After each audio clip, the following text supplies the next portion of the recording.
I'll put it in sports terms why you got fired. You were fucking with O.J. too much. That's exactly why you were fired, man. Well, I don't know. That's his buddy. Yeah, it's his buddy. Yeah. Well, that's why you got canned. O.J.'s a good guy. I mean, he's not. Potential jurors for the O.J. Simpson case were asked to fill out a 75-page jury questionnaire this week. In the entire state of California, only one person got a perfect score. Chow Ming Wu, who after the trial plans to attend Caltech. By the way, you can now purchase a bronze statue of the Juice for only $3,395. And for an even $5,000, you can buy one that Al Cowlings has kissed the ass of. O.J. Simpson's new fitness video was released this week, and hitting the shelves next week, Simpson's newest video, Dorf on Stalking.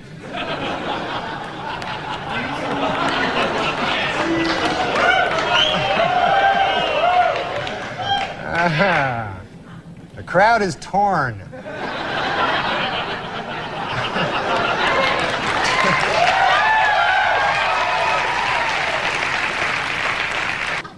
According to retailers, the most popular Halloween mask this year is O.J. Simpson. And the most popular Halloween greeting is, "I'll kill you and that guy who's bringing over your glasses," or treat.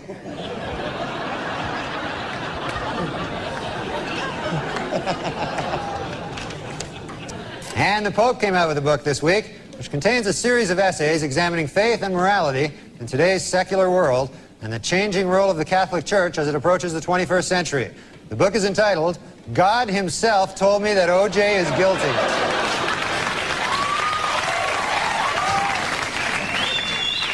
In other book news, Prince Charles released an autobiography in which he states that he never loved Princess Di and that his father pressured him to marry her. The book is entitled, "Of Course O.J. Did It." I mean, come on.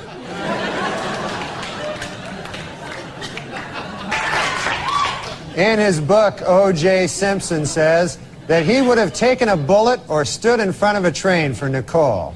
Man, I'm going to tell you, that is some bad luck when the one guy who would have died for you kills you. That's probably... You don't get worse luck than that. And O.J. announced this week that he's coming out with a new book called I Want to Tell You. And if it's successful, O.J. will work on yet another book entitled From Football to Prison, My 25 Years of Showering with Other Men.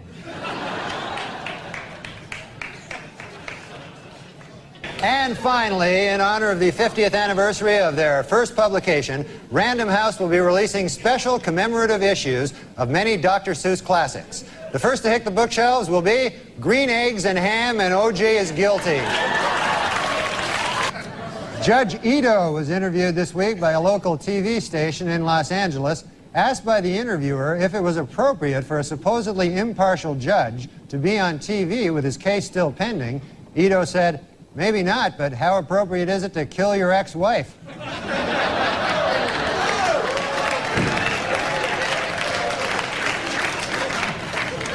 It was revealed today that O.J. Simpson told police that Nicole Brown Simpson used to beat him up. He also claimed that she and Ron Goldman killed him.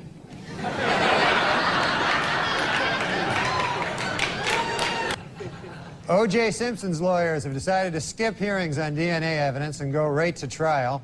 Asked why they did this, the lawyers replied, "We want to get O.J. acquitted as speedily as possible so he can get back to doing what he does best, killing people."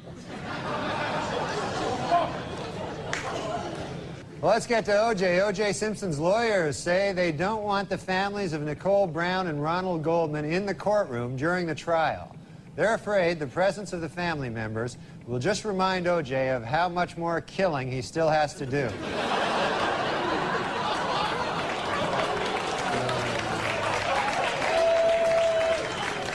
Well, O.J. Simpson's lawyers stopped feuding this week, finally.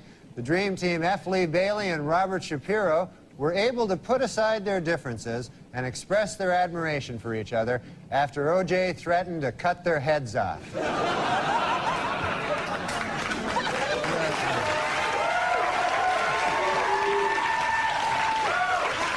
According to the National Transportation Safety Board, sleepy truckers are responsible for 1,000 deaths a year. In second place, O.J. Simpson at 2 deaths a year. It was revealed this week that defense lawyer Johnny Cochran once abused his first wife. In his defense, Cochran said, "Hey, at least I didn't kill her like some people I know."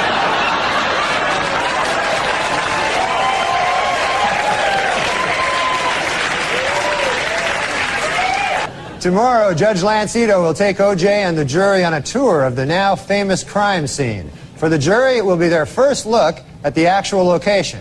Of course, for O.J., it will be just a case of been there, done that. Judge Lance Ito was happy with the jurors' field trip to the crime scene last week. It went off without a hitch, said Ito. Not one murder. O.J.'s pal Al Cowlings now has a 1-900 number. For $2.99 a minute, Cowlings will tell callers that O.J. is innocent. And for $3.99 a minute, he'll try to do it without laughing.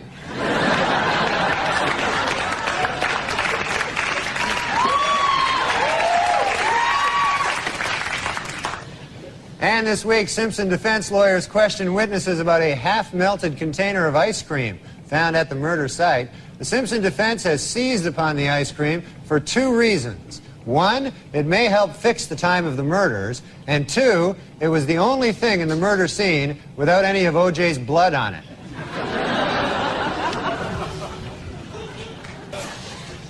To illustrate the point that their client is running out of money to defend himself, O.J. Simpson's lawyer said this week that if he had to do it over again, after killing his victims, O.J. would now rob them as well. We went... Was O.J. Simpson high on speed the night of the murders? Absolutely not, said defense attorney Johnny Cochran today. And a simple test of any of O.J.'s blood found at the crime scene will prove it.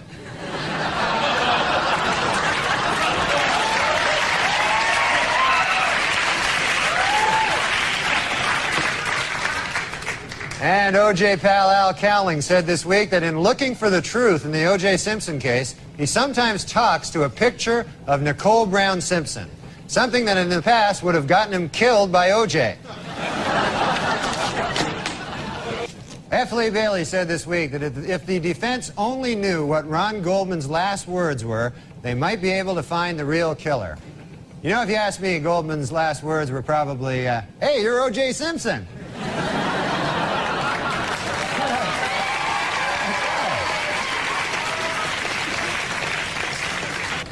Oh no, O.J. has struck again. How about that? Not a good thing. And in court this week, Cato Kalin testified that O.J. Simpson did not appear angry before or after the period of his wife's murder.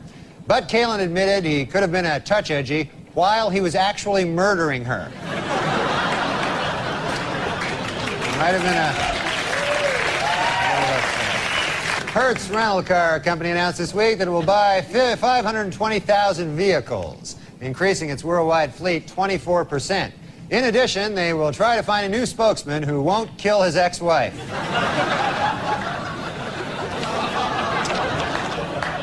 This week at the O.J. Simpson trial, the infamous bloody glove was finally introduced into evidence, and O.J. didn't help his case any by blurting out, "There it is, I've been looking all over for that thing."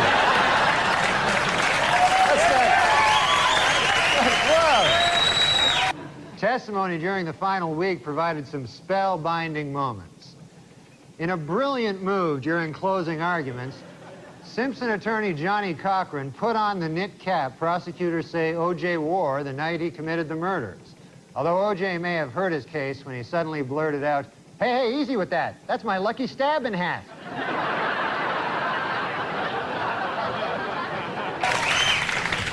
And a new shocker in the O.J. Simpson trial. This afternoon, Judge Lance Ito dismissed yet another juror, a 45-year-old African-American male, for failing to tell the court that he had once worked for Hertz Rent-A-Car and that he had once held Nicole Brown Simpson's glasses while O.J. killed her.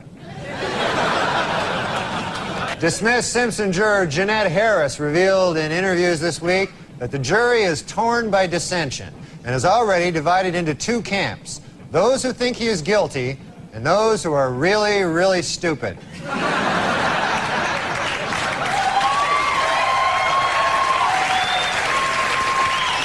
A bad week for the prosecution of the O.J. Simpson trial. Under intense cross-examination by defense lawyer Barry Scheck, LAPD crime expert Dennis Fung admitted that he may have contaminated the crime scene when he accidentally dropped a big bucket full of O.J.'s DNA. Our top story tonight, this week in the O.J. Simpson trial. After grisly photos of the murdered Nicole Brown Simpson were shown in court, O.J. turned his head away and wept. It was at that moment that he realized he would never be able to kill her again.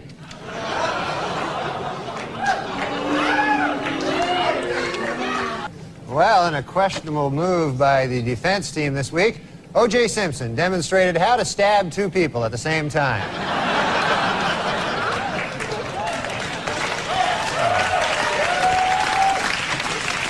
Remember 12 Angry Men, the classic courtroom drama?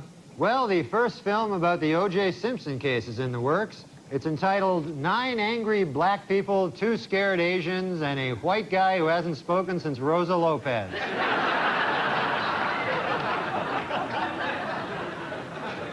Well, the trial of the century is over. Late yesterday, the fate of O.J. Simpson, the most famous murder suspect in United States history, was placed in the hands of the jurors.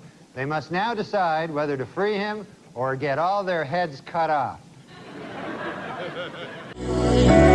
Straight to the heart.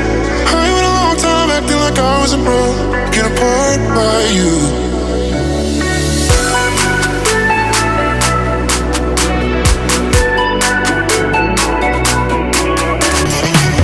Thanks, I'm Norm MacDonald, and now the fake news. Well, it is finally official. Murder is legal in the state of California.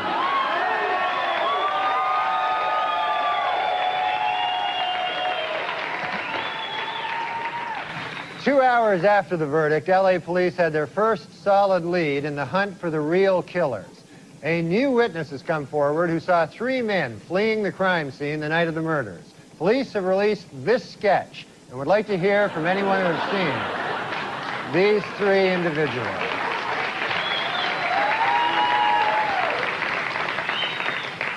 On Tuesday at 1:15, the moment the Simpson verdict was delivered, Court TV scored its highest ratings ever. An hour later, the channel went out of business. Well, that covers the main developments in the O.J. Simpson case this week. And after all, other important things are going on in the world. Now more O.J. Simpson. When Simpson trial juror Gina Rodborough returned home this week, her little girls were delighted to have her back. And no wonder. She lets him get away with murder.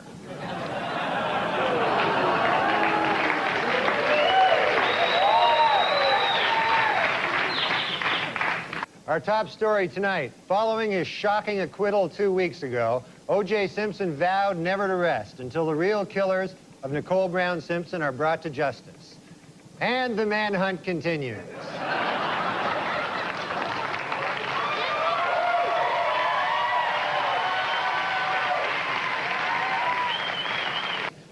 After initially vowing never to rest until his wife's killers are brought to justice, O.J. Simpson this week changed his pledge slightly. He now vows to have sex with hot-looking models.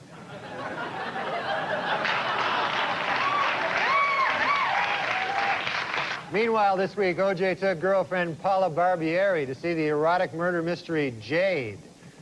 Other moviegoers took the couple's presence in stride, though they did become uncomfortable when O.J. repeatedly shouted out, "You call that a stabbing?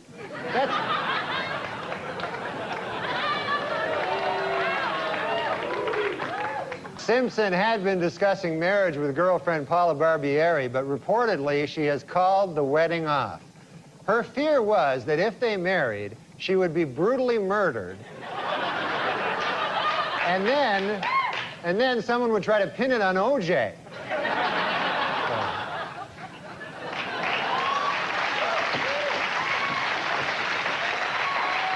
The L.A. District Attorney's Office has given Marcia Clark and Christopher Darden bonuses of over $10,000 for, quote, lengthy hard time duty, unquote, in the O.J. Simpson case. A spokesman for the DA said that the prosecutor's bonuses would have been even higher, except for the fact that they let a killer go free.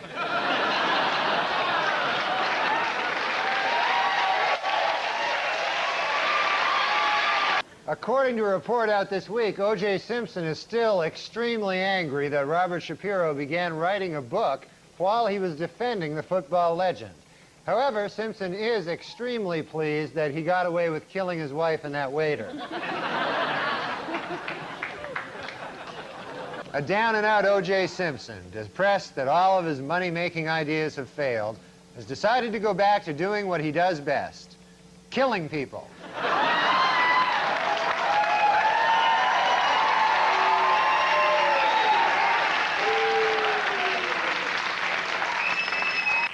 In a surprise move, O.J. Simpson has offered to give an interview to CNN with, quote, absolutely no ground rules.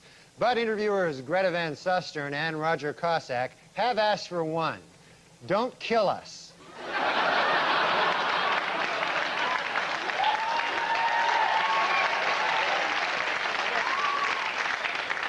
In sworn testimony this week, Paula Barbieri admitted that she had broken up with O.J. Simpson the very night Nicole Brown Simpson was killed.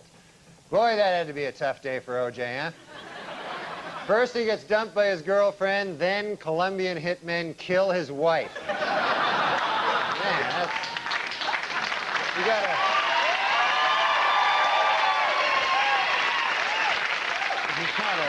In an effort to raise money for his enormous legal bills, O.J. Simpson this week began marketing a video which attempts to prove his innocence.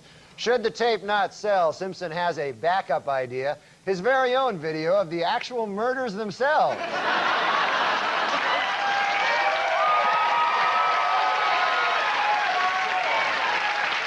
This week on NBC's Dateline, 3 members of the Simpson jury explained their not guilty votes and argued that if Simpson had killed his wife, there should have been blood stains all over his gate, front door, and light switches.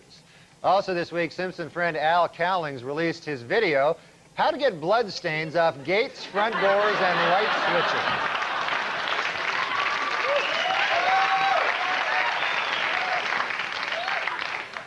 Switches. In his civil court deposition this week, O.J. Simpson denied under oath that he ever punched, kicked, or slapped his ex-wife Nicole. Oh, great. As if O.J. isn't busy enough tracking down the real killers. Now he's got to track down the real wife beater, too. This guy is crazy. And in Brentwood, O.J. himself was spotted manning a lemonade stand with his daughter, Sydney. Asked by reporters why sales were so poor, O.J. replied, "Beats me," and then he went back to cutting lemons with a giant knife.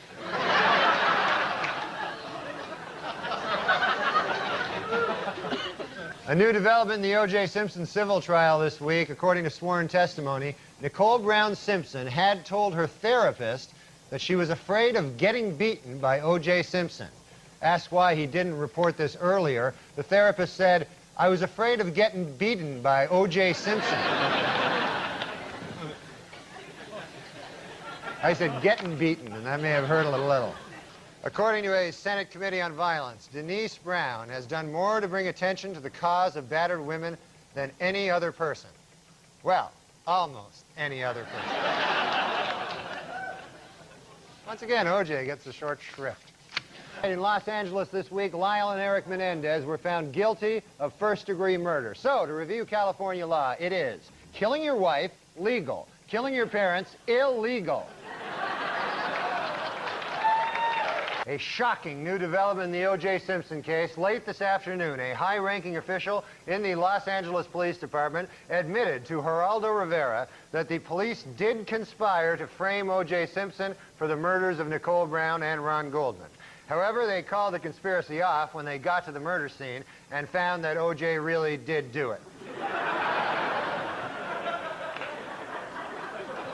While in England, where he spoke at Oxford University, Simpson had defended actor Marlon Brando's criticism of Hollywood Jews.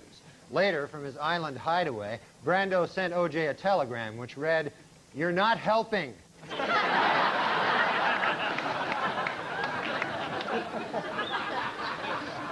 Arriving back in the U.S. after his week in London, O.J. Simpson was asked by a reporter why he hadn't spent Mother's Day with his children. A visibly annoyed Simpson replied, "Idiot, I didn't spend Mother's Day with my kids because I killed their mother."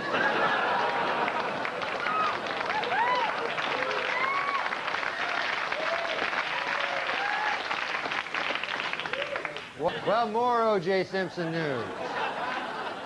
On Friday, the Juice officially endorsed Bill Clinton for president, adding, quote, "I'd like to help him any way I can."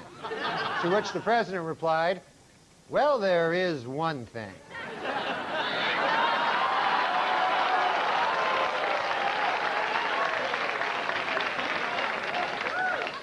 In Los Angeles this week, the defense suffered a setback in the second O.J. trial when Simpson was ordered to turn over a secret videotape which lawyers say contains proof of his guilt.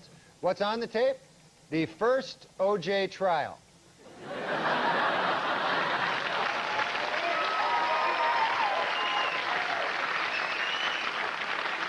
Finally this week, lawyers in the new O.J. Simpson trial actually found a prospective juror who claims to know nothing about O.J. Simpson, the murders, or the first trial, and who told the court, quote, "I don't even know when it started or ended." Unfortunately, the man had to be disqualified when it was learned that he had been a juror in the first O.J. trial.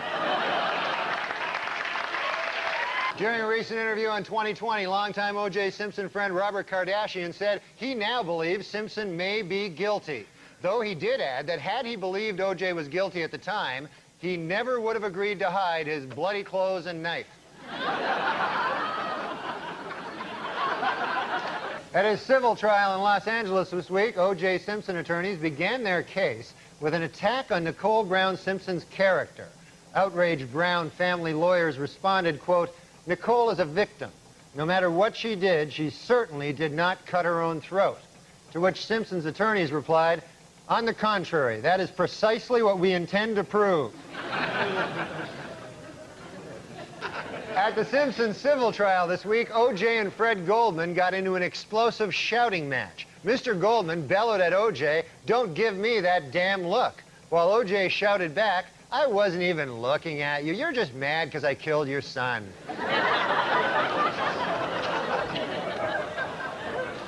Against the Jets last week, Buffalo Bills running back Thurman Thomas broke O.J. Simpson's career rushing record, and the week before, he surpassed Simpson in career touchdowns. Next up for Thomas, an attempt to kill 3 people at once.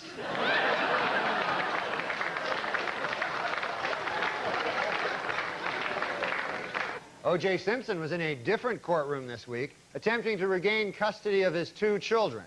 In order to prove to the court how much he loves his kids, O.J. pointed out, quote, "Hey, they're still alive, aren't they?"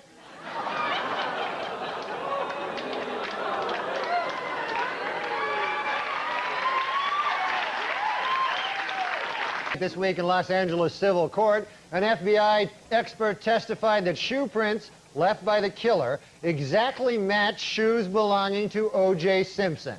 In response, O.J. stood up and exclaimed, "Wait a minute.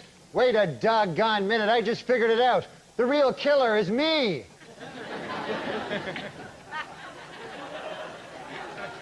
According to researchers in Australia, koala bears have fingerprints so close to those of human beings that they could easily be mistaken by police at the scene of a crime. It should be noted, however, that the research was funded by O.J. Simpson. So, our top story tonight comes from the O.J. Simpson civil trial, where this week it was revealed that in his first interview with police, Simpson had refused to take a lie detector test. His reason? It detects lies.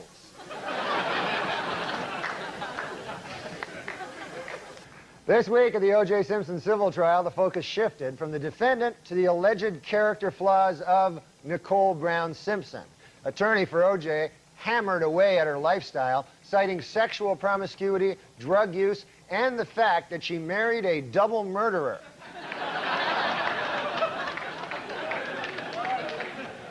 Meanwhile, Simpson defense attorney Robert Baker argued that a dark spot in a crime scene photo was a, quote, mystery shoe print, suggesting that there were actually 2 killers. O.J. hopes this will support his theory that he did not act alone.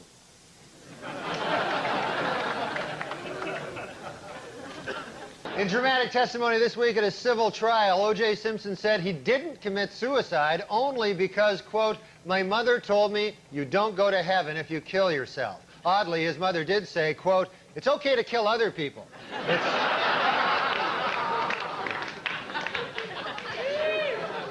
In a unanimous verdict this week, a Santa Monica jury found O.J. Simpson liable for the wrongful deaths of Nicole Brown Simpson and Ronald Goldman, awarding the plaintiffs damages of $8.5 million.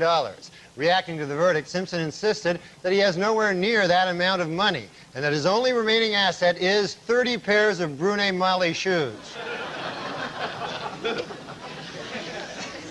The announcement of the verdict came toward the end of President Clinton's annual State of the Union address, and to many observers, completely overshadowed the event. Even the president was distracted during his speech, waiting to hear exactly how much it costs to kill your wife.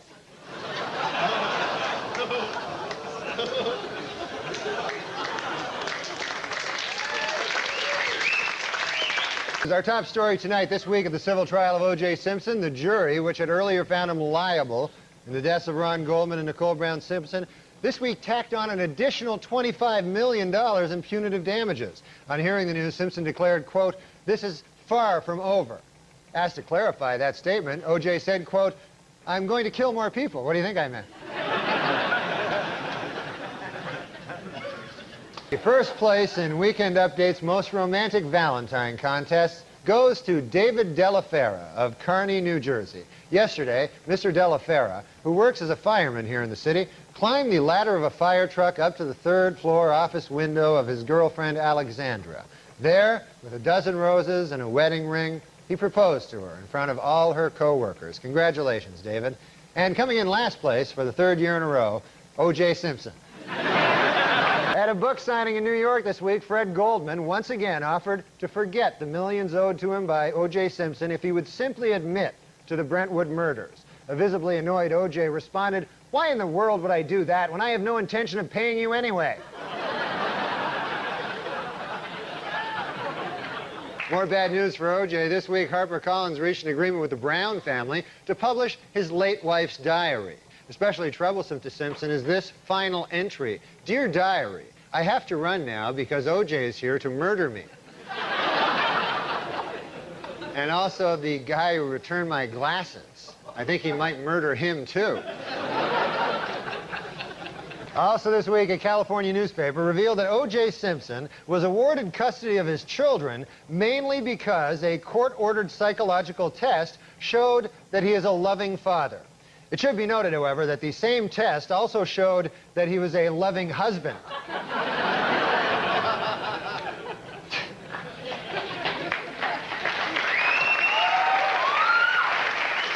According to O.J. Simpson's niece, Terry Baker, when O.J.'s mother, Eunice Simpson, first heard about the slaying of Nicole Brown, she exclaimed, he did it. Reached for comment, O.J. said, my mom was just guessing. I hadn't even told her yet.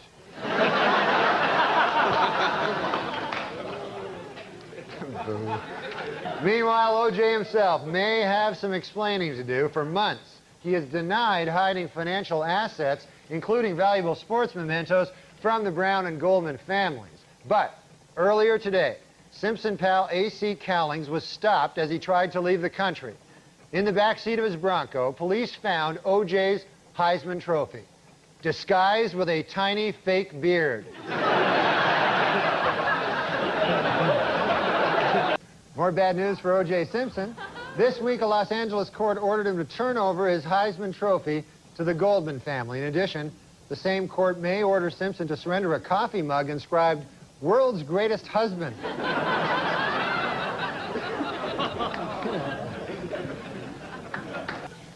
More followed from the recent conviction of British au pair Louise Woodward on murder charges. This week, her attorney, Barry Scheck, lashed out at the legal system, saying, quote, what kind of sick society do we live in where an innocent girl is sent to prison, while a double murderer like O.J. Simpson goes free? Kind of a... In a statement with profound legal implications, the FBI announced this week that for the first time, its experts can now identify an individual with 100% accuracy through his DNA. And really, when you think about it, the timing could not have been better, said former football great O.J. Simpson. He was good on the gridiron.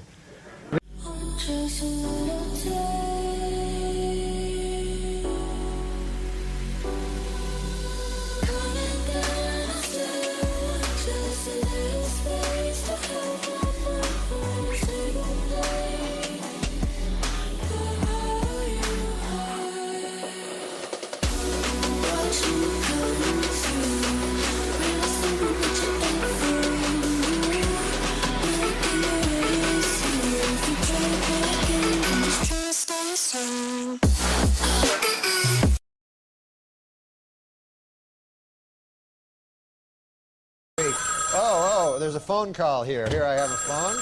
Let me see now. Who would this be? Hello? Hey, Norm, what's up? It's OJ. OJ! Hey! Hi, OJ. Hey, what have you been up to? I just got back from the movie. Oh, the movie. What'd you say? Beautiful girls. Oh, yeah.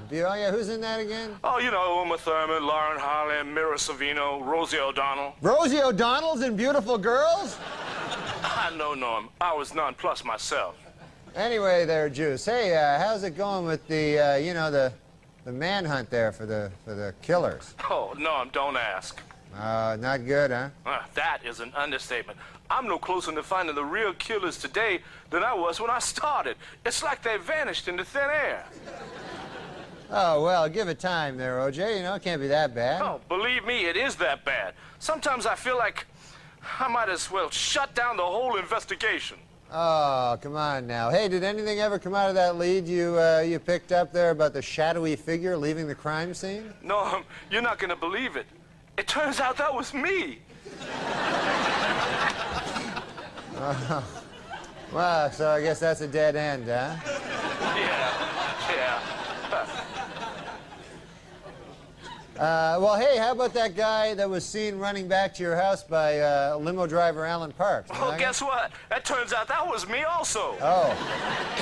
Well, what are you going to do, huh? Nothing you can do. Sometimes you just have to laugh. Anyway, Norm, while I have you here, I was going to ask you a favor. Oh, yeah, sure, Juice. What is it? I produced a video dealing with some of the inconsistencies in the evidence, and I've been having trouble getting the 800 number out on the airwaves. Really? I'll put it out. Okay, that would be great. It's 1-800-555-0165. Oh, okay. That's 1-800-555-0165? Right. 1-800-555-0165. Okay, 1-800-555-0165. Okay. Hey, what's the video cost there, OJ? Was it like $100? Oh, no, it's $29.95. $29.95? Good Lord, that's nothing. Yeah, well... You're practically giving it away. We're trying to price it so that the average person can afford to buy it. Well, OJ, the question's not can the average person afford to buy it. The question is, can the average person afford not to buy it? Well, we think it's a quality video. Well, the price is certainly right. Hey, let me ask you a favor, OJ. Can I give out that number one more time? Sure. Okay, then. That's 1-800-555-0165. Right. Okay, Norm, I'm going to let you go. Okay, Juice. Hey, take care, buddy. O.J. Simpson, everybody. O.J. Simpson. O.J. the Juice. Well, in a sworn deposition this week, O.J. Simpson claimed that he never, ever beat, choked, or hit his ex-wife with a closed or open fist. Luckily for O.J., lawyers forgot to ask if he'd ever cut her head off.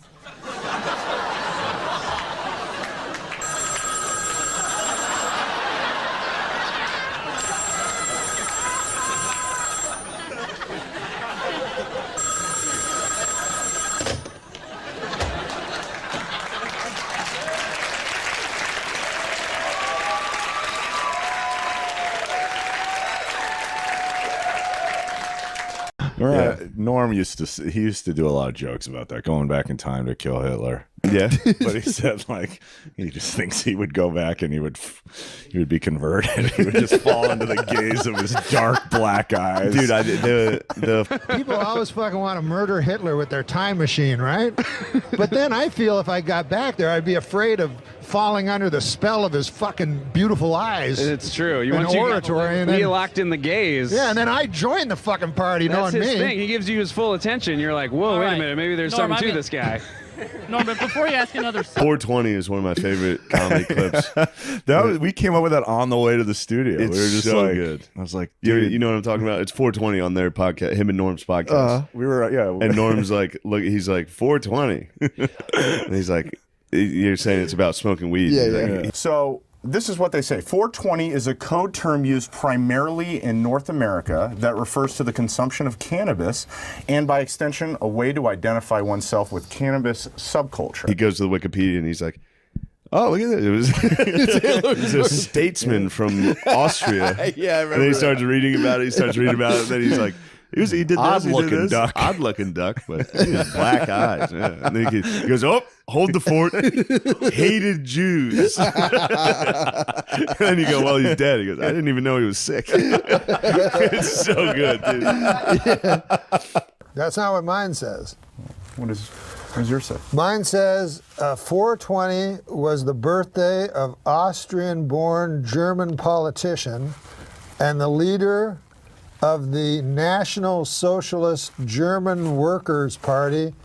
A fella went by the name of Adolf Hitler.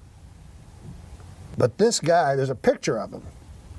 Adolf Hitler, very compelling kind of a figure. Odd-looking duck. But there's something about his eyes. Hypnotic. His eyes are almost entirely black. He was a decorated veteran of World War I. And he joined the war. Hold the fort. He hated Jews. How funny was it? The 9/11 Airlines. Oh my God! How'd you that sit was through great. this? How do you do this? 9/11 Airlines.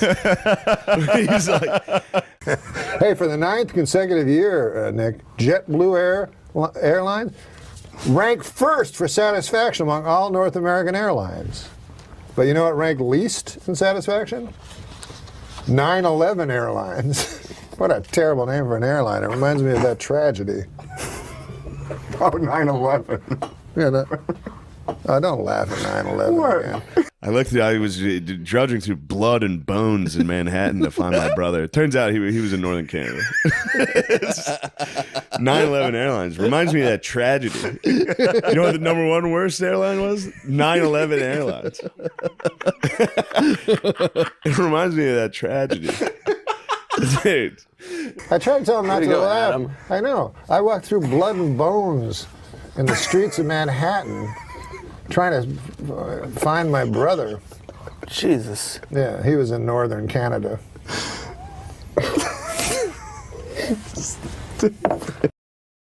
Is that when we just started, when we looked you at and each other Swardson. and just started Yeah, laughing? everyone was just like, what the fuck? Were you in New York when the Twin Towers fell? No, I was in Los Angeles. Well, either way, it was a national tragedy. It was. Yeah, I know. 9/11.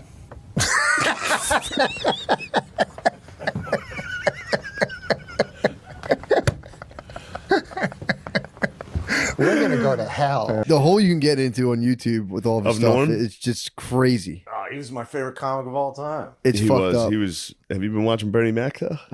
I Check mean, out I do Bernie love Mac. fucking Bernie Mac. Bernie Mac, dude. And obviously Norm. Yeah, but Norm, even before I ever met the guy, he was always my favorite Yeah. comic. I thought he was brilliant.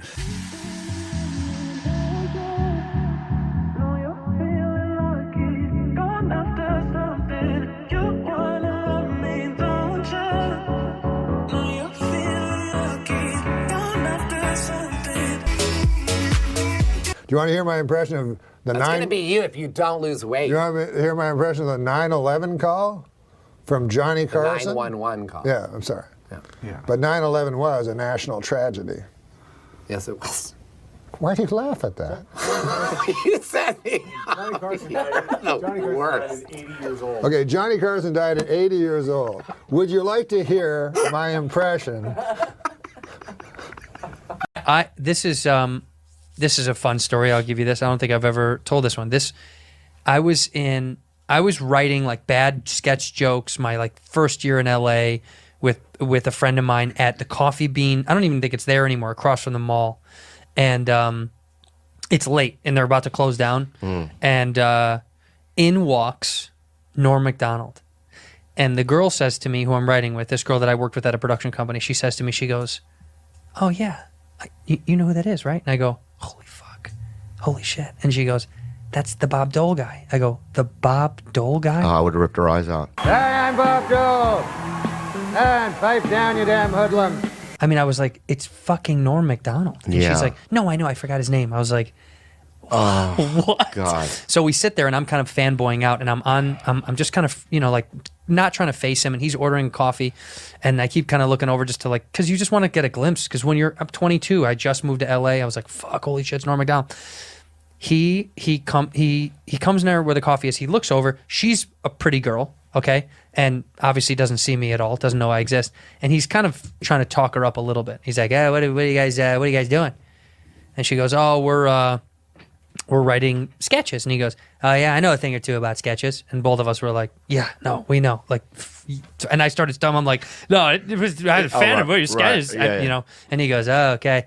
Well, I'm gonna go next door. I'm gonna get a Steinbeck novel, Barnes and Noble. There used to be a Barnes and Noble." He goes, Yeah. "I'm gonna get a Steinbeck novel." I'm laughing, thinking he's just making jokes. And he goes, I'll be back. Okay, I'll be back." And he Yeah. walks out, and I'm like, "Whoa, how fucking cool was that?"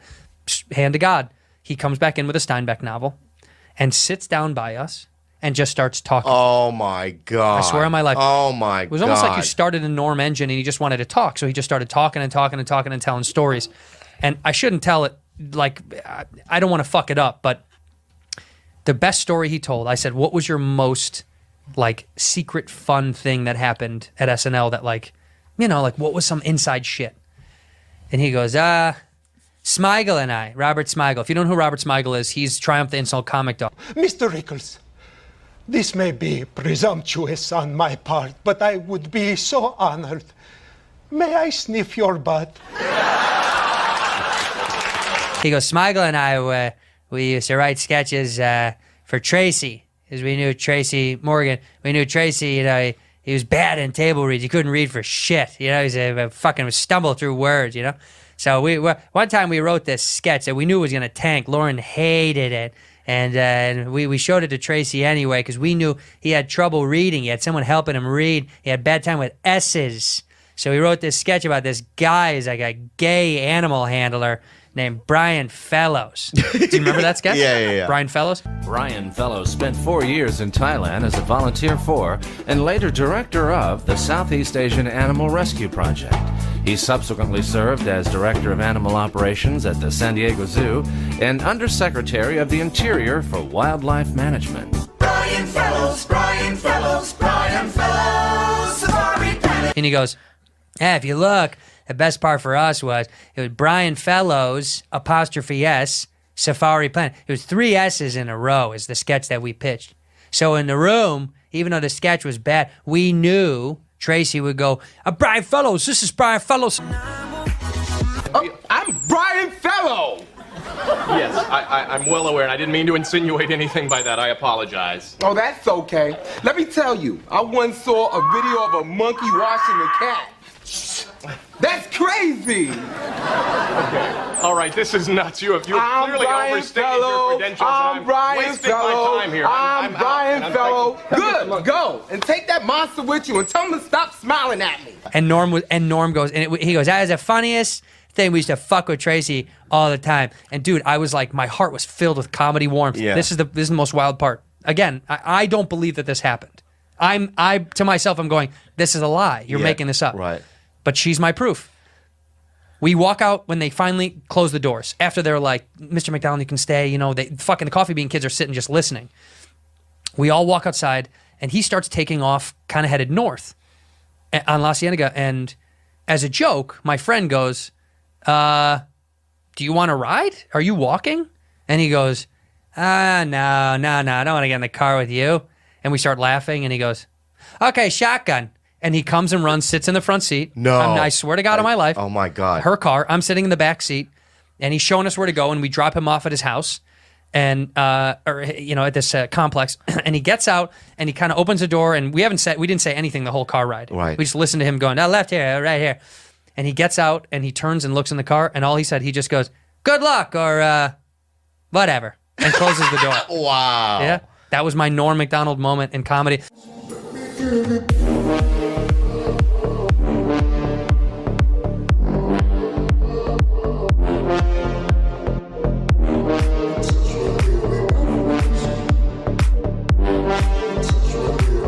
But because he was one of those guys that I was like, when he did Weekend Update, I was like, that's the funniest guy to read. He was the best at that. Yeah, because I don't find it funny. He was the only person that I found funny in that position. He didn't care. The jokes were him making a joke about the joke. Right. I think that's how what it was. funny it was. Yeah.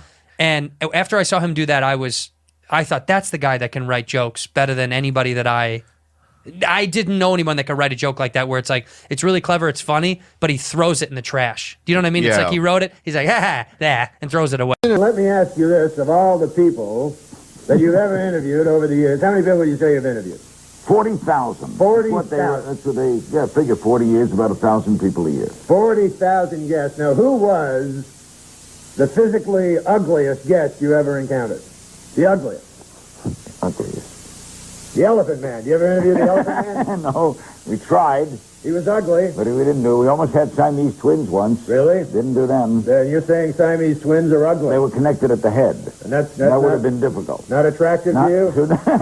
No. Would you marry a Siamese twin? Now stop that. I didn't come here to be insulted. No, but all right. So you never interviewed I'm the trying Elephant to think if you asked. No, I did not interview the Elephant Man. I'm trying to think of the ugliest man I have ever interviewed. The ugliest man. Who's the guy who produces Saturday Night Live? Lorne Michaels. That's the man. Yes, I've met him. He is hard to look at. Not easy on the eye. No, not. It's hard to interview people like that. Not easy on the eye. So you're saying, Larry King, that you find conjoined twins ugly? At the head, yes. At the head, they're ugly. At the hip, they're not ugly. But at the head, it's grotesque. It's grotesque. Don't you think it's grotesque? No, I find all humans beautiful. Larry, that's why we love you. In a recent interview, Jane Pauley recalled how back in the 70s, she coined the phrase bad hair day. In another recent interview, Larry King recalled how back in the 70s, he coined the phrase bad face day.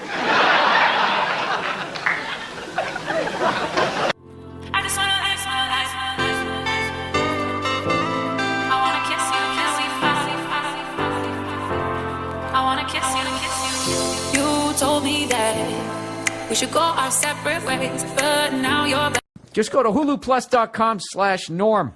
What? I'm trying to speed up through this. Right now, sign up for huluplus.com. Norm MacDonald's podcast copy? /norm. /norm? You don't get any money isn't, from Norm. This isn't supposed to be. It's supposed to be /bill. /bill. They said Norm. Well, you know what? I like Norm MacDonald. Let's give him the money for the week. I didn't even know he had a podcast. Oh yeah, dude, Norm MacDonald.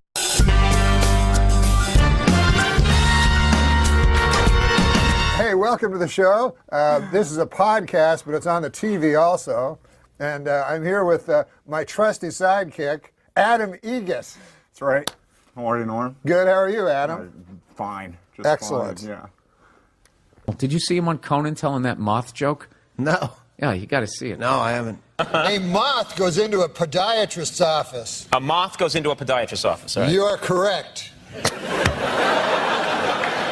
Dude, you know how many comics out there don't give a fuck, but kind of still do? You have to kind of still do to eat. That guy Norm truly doesn't. He's so fucking funny. One of my best opening monologue jokes ever. Did you ever see? Remember that whole thing when he was doing Weekend Update and they told him to make it funnier. So he didn't. He just was more Norm the next week. So eventually, of course, he gets fired. So then he goes goes off into the Hollywood world. He's got a TV show or a hit movie or some shit.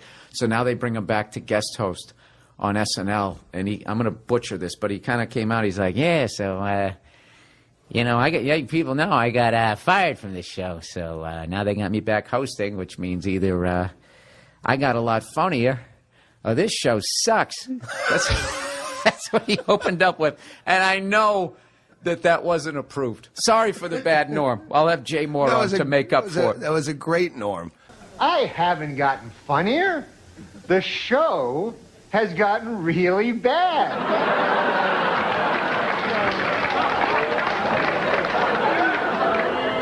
So, yeah, I'm funny compared to, you know, well, you'll see later. Okay, so let's recap. The bad news is I'm still not funny. The good news is the show blows. Norm, listening to Norm on Stern or anything, any podcast, listening to, I don't know if you remember when Charles Grodin would do Letterman, and just knowing he's going on there, that it was always a fucking great show. Oh, yeah, That's and what people didn't get that he was fucking around. Yeah. That's how amazing. Norm is anytime. If Norm's the guest, I'm fucking listening. I was at a party with a friend and I noticed you first. And you returned my gaze, knew how to quench my thirst. You took me to that room like a dream come true. The dance you performed was just for me and you. Kisses on the neck, then you work your way down. Let yourself go for me all around town. Seductively. For obvious reasons, we lost Norm MacDonald this week, which was just, you know, I had no idea that he was even sick. And he's a guy that I knew a little bit. I was definitely friendly with him. If we saw each other, we said hello and we shot the shit, but it wasn't like someone that I talked to on the phone or anything. And I was such a huge fan of his, and I would just always end up running into him. And he just always had that smile on his face. Like as you talk to him, he would have that smile. Just a really great, warm guy.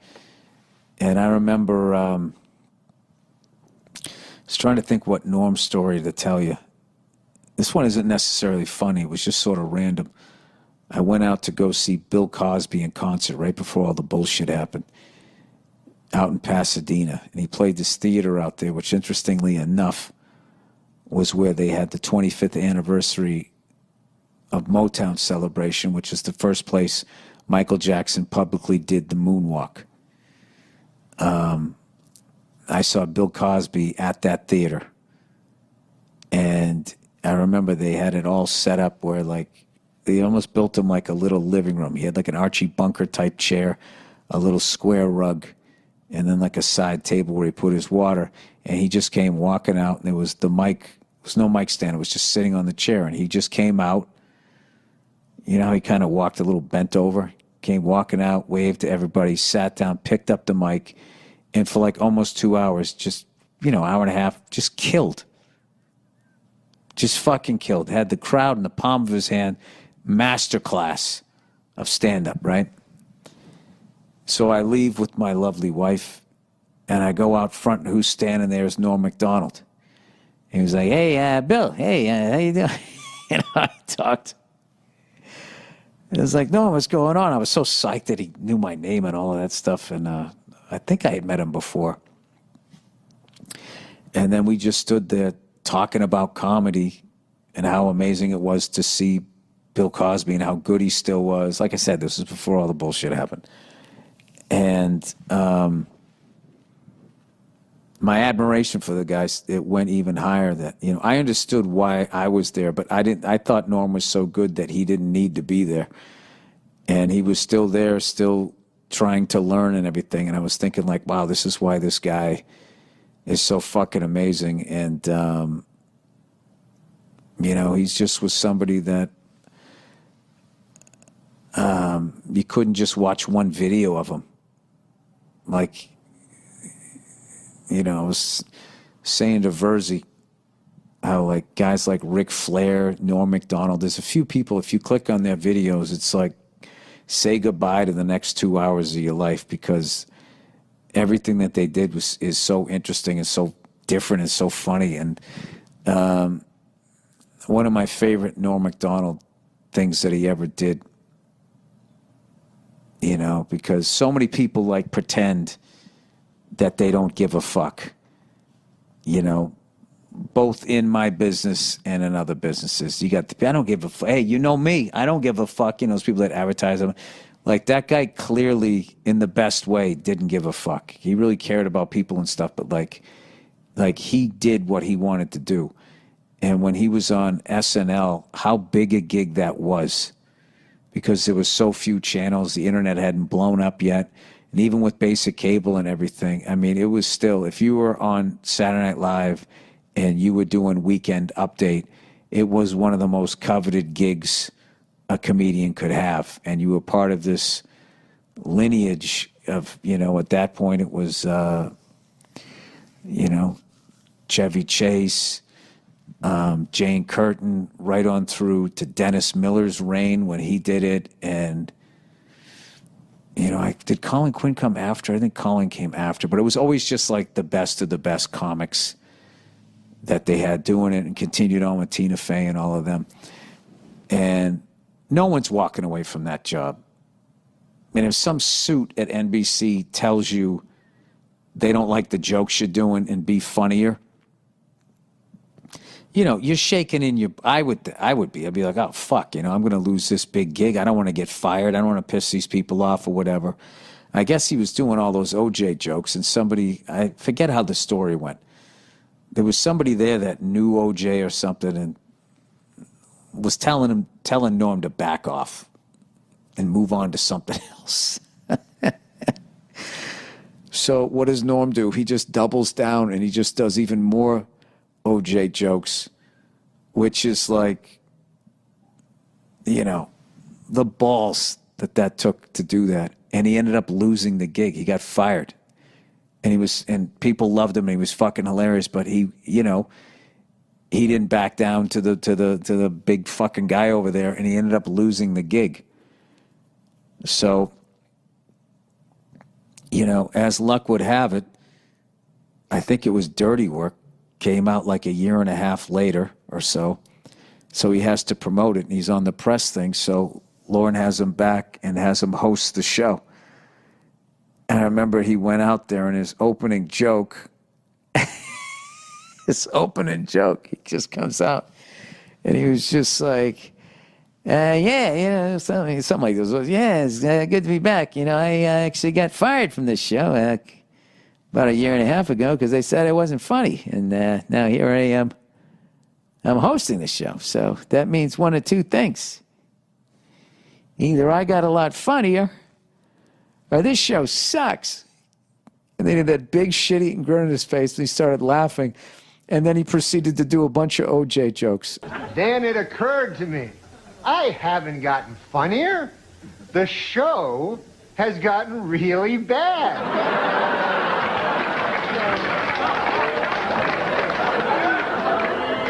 So yeah, I'm funny compared to, you know, well, you'll see later. And it was just like that fucking thing about him. And the whole time, I just felt the whole time when people were fucking with him or whatever and trying to take what he had, he always just still had that smile on his face, and he just still did exactly what he wanted to do. And I got so much respect for him. And I feel so fortunate that I got to see him live. So I remember, oh my God, I saw him right after 9/11. The Aspen after 9/11. Aspen Comedy Festival was this big fucking festival that was always a nightmare to get in and out of. Every year it would snow and people would get stuck in Denver, or you get snowed in, you couldn't get out. It was a fucking nightmare. And then as a comedian, you had to perform. It was like a mile higher than fucking Denver. And no one could breathe. And you're performing in front of all these super fucking rich people in front of industry. And you just go up and you would eat your fucking balls. And you're like, why did I come out here? And I remember I saw Joe Rogan do a full set that I still remember. And then I saw Norm MacDonald. It was at the same theater. And And I remember Norm came out, and he was doing bits on racial profiling and all of this stuff. I'm not going to butcher the guy's bits, but I remember just watching that full set, and I was like, this guy is one of the greatest comedians I've ever seen in my life. And I thought that every time I saw him. And I don't know. It was a pleasure to know the guy, even on a little level.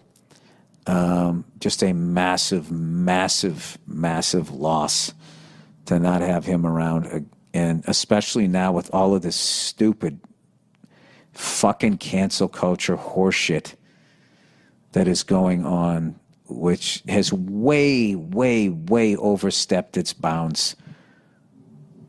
As it always happens, no matter who's behind it, it always ends up, starting off with something that makes sense, and then that becomes the overreach, and then it just becomes like, hey, is it me, or did you literally become what the fuck you were trying to stop? And we, I don't know, as a comedian, really needed a guy like Norm out there to be eviscerating it and making fun of it and still doing what the fuck you want to do. So if there's any other young comics out there, if you want to see how it's done, watch that guy, because he was the real deal. All right? So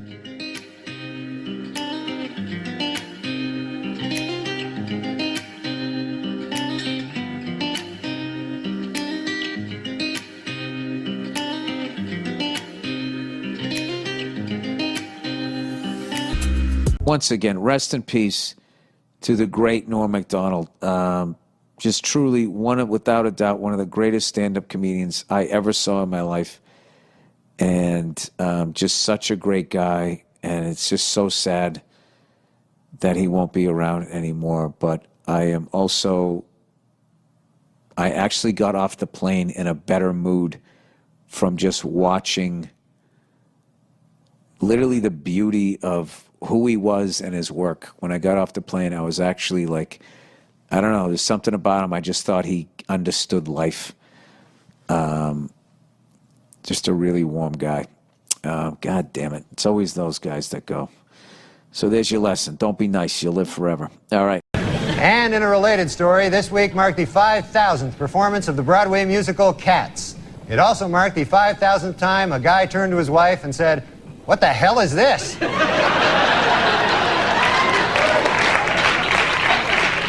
Just your manager, Jimmy. Oh, is he back there? He asked me to go to cabaret with him tomorrow night. Is that true?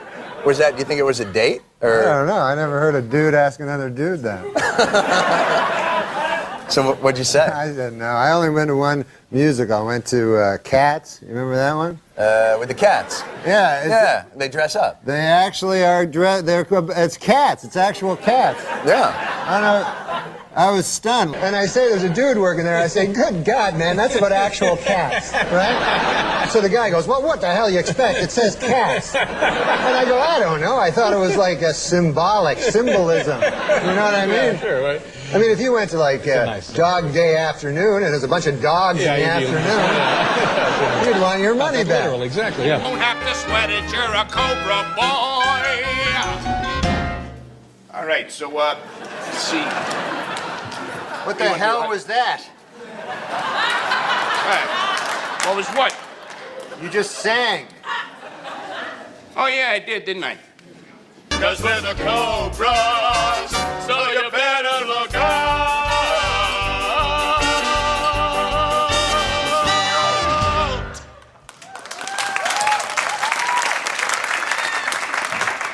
What?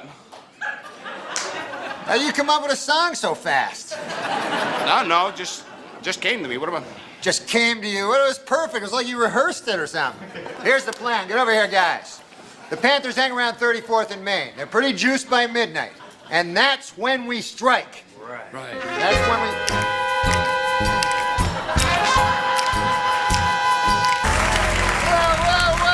Whoa. What the hell is this? What are you doing? We're being cobras. Ah, look, that's it. What is up with you guys? What? He started singing, then he started singing, then he started singing, then he started singing. So I started singing. It happens. No, it does not happen. This was clearly choreographed. The Panthers are coming to get you. I saw them down the street. Okay, now listen up. Here's the plan. We're gonna ambush the Panthers. Honey! Oh, no, that's not good. Okay, Big Jake! Oh, God, this isn't working out.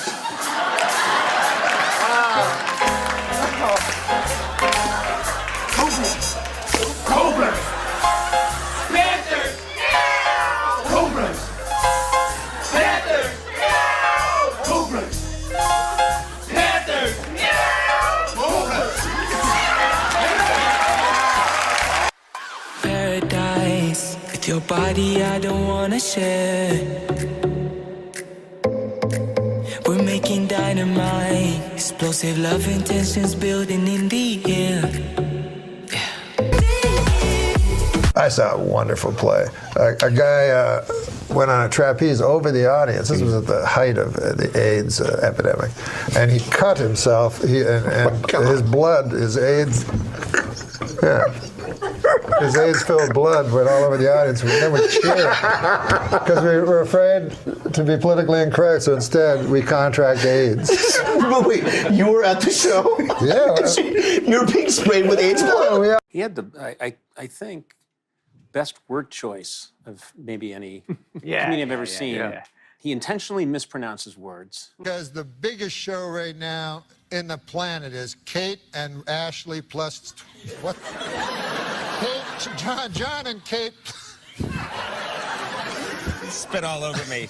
That's all right. John and Kate plus 8. You did it. You did it. Yeah. When he knows how to say TV. He says it's the TV. What are you doing now? I just saw on the TV my hair. Okay. All right. He came on our show, I think it was his first appearance, and he was talking about a Doberman, and he said it's a Doberman. And he knows.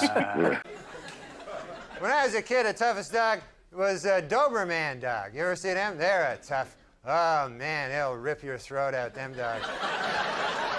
Just like a pit. But he's constantly screwing with you on every level. Right. But his word choice is, he was like Mark Twain. He had this folksy, completely out of time. Yeah. And I don't know if he was born 300 years too late or 300 years too early, but he's talking in a way, no one speaks like that. And you really appreciate the way he says things. And He his talks timing. like a 1930s Canadian dock worker. Yeah. But he says, listen now, he says, man, I'm a tough old hombre, you know, and I got friends now. He says, I don't want anybody to know about this. You know, this is back in the old days. Sure, yeah. He said, I can tell by the accent. Yeah. You know, it's funny because when the way I experienced him, as you did, Dave, was, you know, really on the talk show format. And later on, when I would look at the clips of him on my show, that I would think, I don't even know that I needed to. I was there just laughing, but I was in no way. He's totally self-fueled. Yes, it's nice when you hear the audience there, but he's also, when I look at his appearances that he did with me, I think I didn't need to be there. Right. I mean, I'm glad I was there. I'm selfishly glad I was there. But he's talking a lot about. I mean, he's talking a lot about mortality. He's talking a lot about death, and obviously now that people, you know, comics talk about that all the time. His face, his eyes, and his eyebrows. I always said there's something almost like a jack-o'-lantern. He's got such a great, his expressions when he's talking about after someone's completed the act, when he becomes, you know, what am I going to do now? I'm going to go down and have a cheese sandwich. He's such a terrific performer. I mean, he's really just got this. I got a wife. You got a wife? I just got married because I thought, go through that charade, keep appearances up. Oh, yeah. That's the kind of thing you tell if this were a memo. Yeah. And he's telling the whole story like a great 1920s silent film comic. He also had an infinite collection of old stories, I think probably from, you know, rural Canada or traveling salesman stories. And I would be delighted because, you know, he'd come out and I'd be laughing. It was the only person I could say this about. I'd be laughing before he did anything. He'd come out from behind the curtain, and he's got those cheeks and those eyes, and I looked at the tape. I'm just laughing. He hasn't done anything yet. No, I'm from a little town. It's called Monkland, and it's only 108 people. 108. That's Yeah, small. it's country, you know. It's really Mhm. rural. Mhm. And but man, I'll tell you, there's lots of funny stories from there. Well, I'm sorry we don't have time. Thank you very much for coming, Norm. It was good having you here. It was Norm MacDonald. Good night, everybody. Because farm Really, people, you there know. are funny stories from this town. Yeah, because farm people, they all seem to be, you know, there all seems to be a funny story. I remember one time. There better be, Norm. And then Norm, how are you? And he's like, about a farm. Yeah. And I know immediately this is complete bullshit. And I'd say, well, the whole thing is a complete waste of everyone's time, and it's joyous. Right, Because he's reveling in it. He's reveling in every second of it. My experience was so chaotic. I thought this guy is Evel Knievel. He's going to jump Snake River Canyon. He doesn't care. But he put a ton of work into what he was doing and worked it out a lot of the time. So I don't know what that process was, but I mean, this really impressed me with how self-contained it is. Some days we get closer. Things that we never really needed. Promises that we never thought of keeping safe. I guess it's never over if we never got it together. All I've ever heard about Norm is that I think he was the most widely read comedian. Very widely read, highly intelligent. I think a great, great mathematician. I mean, things that you would never think. He was talented in all these areas, and choosing, what's my diction? What's my word going to be? What's the right word here? And what's it exactly going to be? So you get this, because he seems reckless, but he's also ruthlessly planned everything out and thought it through. And they don't seem to go together, but with him, they do. Yeah. What was it like working with Norm? Norm's a special guy. Everyone who meets Norm, you can't help but fall into his cadence. Yeah, Rudy, how you doing there, Rudy? I knew a guy named Rudy one time there in Toronto, And then, of course, he'd go on 5 minutes later and do a corny punchline. Everyone that meets you does an impression of you. What? You're one of those guys that you make such an impression on people that everyone that meets you does a Norm MacDonald. I don't care for any of those impressions, by the way. You know how they say impressions are the highest form of flattery? Well, no, they say it's the highest form of flattery. Anyways, imitation is the highest form of flattery. Yes. Yeah, he's a rare and special guy. He was a brilliant guy. He was a brilliant mathematician, actually. Really? Yes, in his younger days, and he got moved ahead in grades, like way advanced in grades, probably more than he wanted to. Oh, wow. Because he was like in high school at a very young age, and kind of felt a little, out of it, because socially he certainly wasn't at that age, but he was so brilliant mathematically that he felt a little awkward socially being moved so far in advance. Oh, wow. Okay. But you can tell how brilliant he was, because that, math figures into comedy. And timing, right? And you can tell that's what goes on with Norm. Anyways, this is what I get. I do a perfect you. I go, all right, let's hear it. Hey, how you doing? Hey, I can do an impression of myself. Yeah. Hey, what's going on? Hey, hey. That's the I've never heard you say that. Hey, what's going on? Hey, what's going on? Hey. Sounds like you doing an impression of Brewer doing an impression of you. Hey, Dave Goodman, yeah. And come to think of it, I got addicted to you. Oh, no, no, no. And come to think of it, I need somebody like you. Oh, no, no, no. I need someone like you. Any funny stories you'd like to share with us about you and About Norm? Yeah. I don't know. Well, he's passed. I don't think he'd mind this one. Norm loved to gamble, and there's no secret to that. And sometimes he'd go in on Sunday to the office there on SNL, and he lost a bet or something. I guess it's a big one. And he was really mad. And then he tried to stomp on a phone, and he wrenched his back. But he was so mad that he said he slowly pulled the phone apart to assuage his anger, but he did it really slowly because his back hurt so hard. Oh my goodness, Norm was one of a kind, that's for sure. You definitely will be missed, absolutely. The iron horse of broadcasting. It's iron. You don't pronounce it iron. That's what everybody No, tells me. It's the iron horse. Like Lou Gehrig was the iron horse of baseball. Yes. The word I-R-O-N is iron. No, iron. Iron. Right. Not iron. It should be iron. That's what makes English the world's toughest language. Yeah. You know, right? Sure. It is the Because toughest language. To me, learn. it's the easiest. Yeah. And take a look. it's cast iron. It's if I cast remember. iron. Iron. Cast iron grilling grates that Are are you kidding when you say iron? You know what? Don't be like fucking Larry King. That motherfucker, I say iron and he's up my asshole for fucking 4 days. I heard you had Larry King on here. Cast Your show iron. that's amazing, by the way. No one Cast- gets on Larry King. Cast Larry iron. King gets you. Cast iron grilling grates. Look at that. Why doesn't that clock work? Why doesn't that cock work? That No, clock it's, works. my cock works Oh, is this fine. clock It's over here. Your mind is going somewhere, Norm. No, I thought that's what you said. I was trying to. What? No, iron horse. What do you say? Iron. Iron. You got it right. Iron. You know, I'll tell you this, Larry. Say what you want about how huge and fat my head has gotten, but who'll forget it. Try iron. But here's what I heard Larry King say one time. This woman had lost her child, you know, for some reason, dead, you know. And then Larry King said, "Paul Newman told me you never get over it." Like a psychopath question. That's what I heard Larry King say to a guy once. The guy had lost his child. Oh, no. And Larry King goes, "Paul Newman told me you never get over it."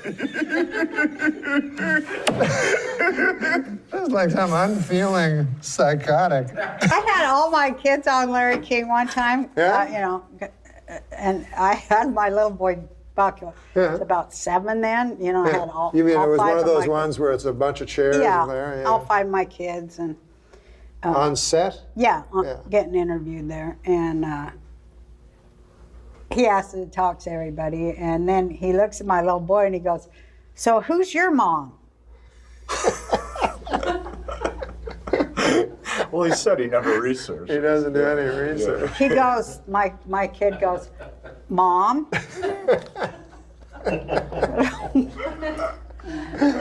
What is? We hate the most.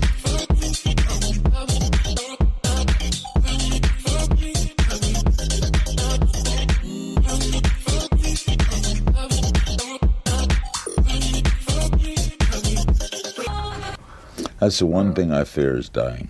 Man, that haunts me. Because the thought of not existing, you know, it's like, you know what the new thing they call it is? Dirt nap. Good God, Larry. That's what they call it, a dirt nap. You would not say that on Hulu. No, I wouldn't say it, but I'd say it here. Here, he's sitting in the chair you were sitting in, and I asked him, what do you think about most of the time now? You don't have a show anymore. He goes, death. I was like, good God. I'm trying to do it. I'm trying to do a little breezy conversation. And then he's like, I don't believe there's anything afterwards either. Just dirt. You're smothered in it. I'm like, all right, easy. And he looks like he's been already dead 10 years. He looks so much older than he does, doesn't he? We saw him in Hawaii. Calm your fears about death. Yeah, please. You Be serious. Are you being I'm serious? being completely serious. Because I used to be, as he knows, obsessed with it. And I would ruminate it all night on it. And then I came to a realization that you and death will never intersect. As long as you're here, death is not. As long as death is there, you are not. Yeah, but since you know it's coming. Oh, but, you don't want that. And we were like, Jesus Christ, it's like, I don't know, like a gargoyle. But then the next month or so, remember, I went to do a show, and he looked good. Like, I guess they put makeup on him. Oh, yeah, they get the people that work over at Madame Tussauds.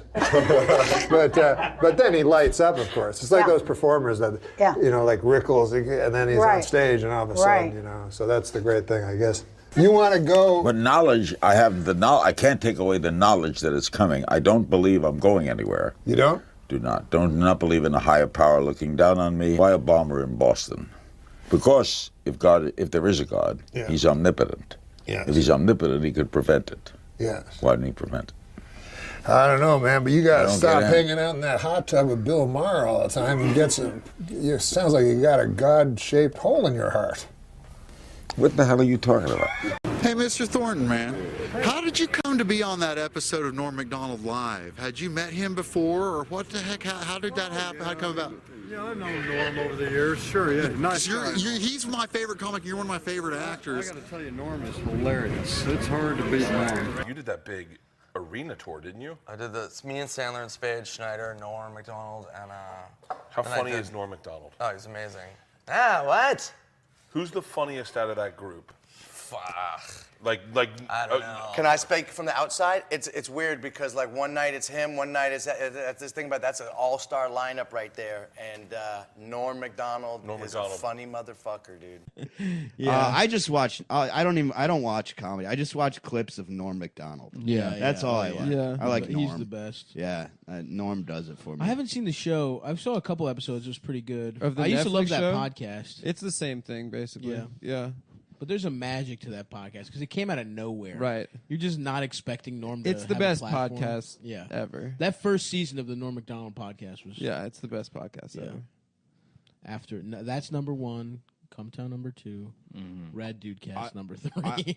This is you may get annoyed at this, but this one time I was listening to a bunch of old clips of Norm MacDonald, and Norm was talking about the Death Squad. Oh, Have you heard that? He talks about me a lot. It is so fucking But it's funny. weird. It's really so strange. It's like, funny. why the fuck does Norm MacDonald? Because he was like, Death Squad. It sounds like a fucking group of fist fighters, not a comedy crew. You're like, what? He is so hilarious. It's interesting. Here's what it is, though. To me, He did a Death Squad show also. So well, he's talking shit because he likes it, right? He likes to mock things. You only mock things as a comedian that you enjoy. Like when we shit on each other, we joke around about each other's shit. It's only because we fucking enjoy each other. Otherwise, there's no way to really know if you get along with someone if you can't joke around. And I think he does that because he recognizes it. But it's like, from a distance, someone could be like, dude, he hates those guys. It's like, the fact that he knows it is even more important. To me, it's like, that's fucking incredible. Yeah, it's funny. I had a show. I did Death Squad show in Denver at the Comedy Works, and Such a good club. He was there like the following day, but he came early, and he was just checking out the show, and it was right before we were about to start. And I'm like, he's like, hey, what's going on here? And I'm like, hey, if you want to jump on the show, he's like, what is it? He's like, so it's Death Squad show. And he goes, what the, But he used to do it when I first told him about it. So like, I think that doesn't sound like a comedy He's so crew. hilarious. Yeah. No, I better not say that. Say it. Don't not say it. Don't not say it. The name of this episode is going to be Don't Not Say It. Okay. Come on. One of the most funniest things about, this is so mean, but one of the funniest things about Norm is like he really helped me out with my hygiene, hair hygiene. Yeah. Because that night when I was like talking to him, I look over to him and he had like literally a black like it looked like a bush, like a woman's 70s bush coming out of his ear hair. He had a pussy ear? And it freaked me out. So that night I went home to one of those like hotel mirrors that's really close up. Right. I look and I had like 2 of them. I'm like, oh my God, no one told me about this. And so now I've always wanted to like tell him like, Tell hey, him that man, he was you the got, inspiration? like, you got like a quarter-sized bush hanging. Well, now I hope he sees this and hears this. I feel bad. Yeah, the Death Squad guy says I got a lot of ear hair. Fuck him. But Man, wouldn't you want somebody to tell you?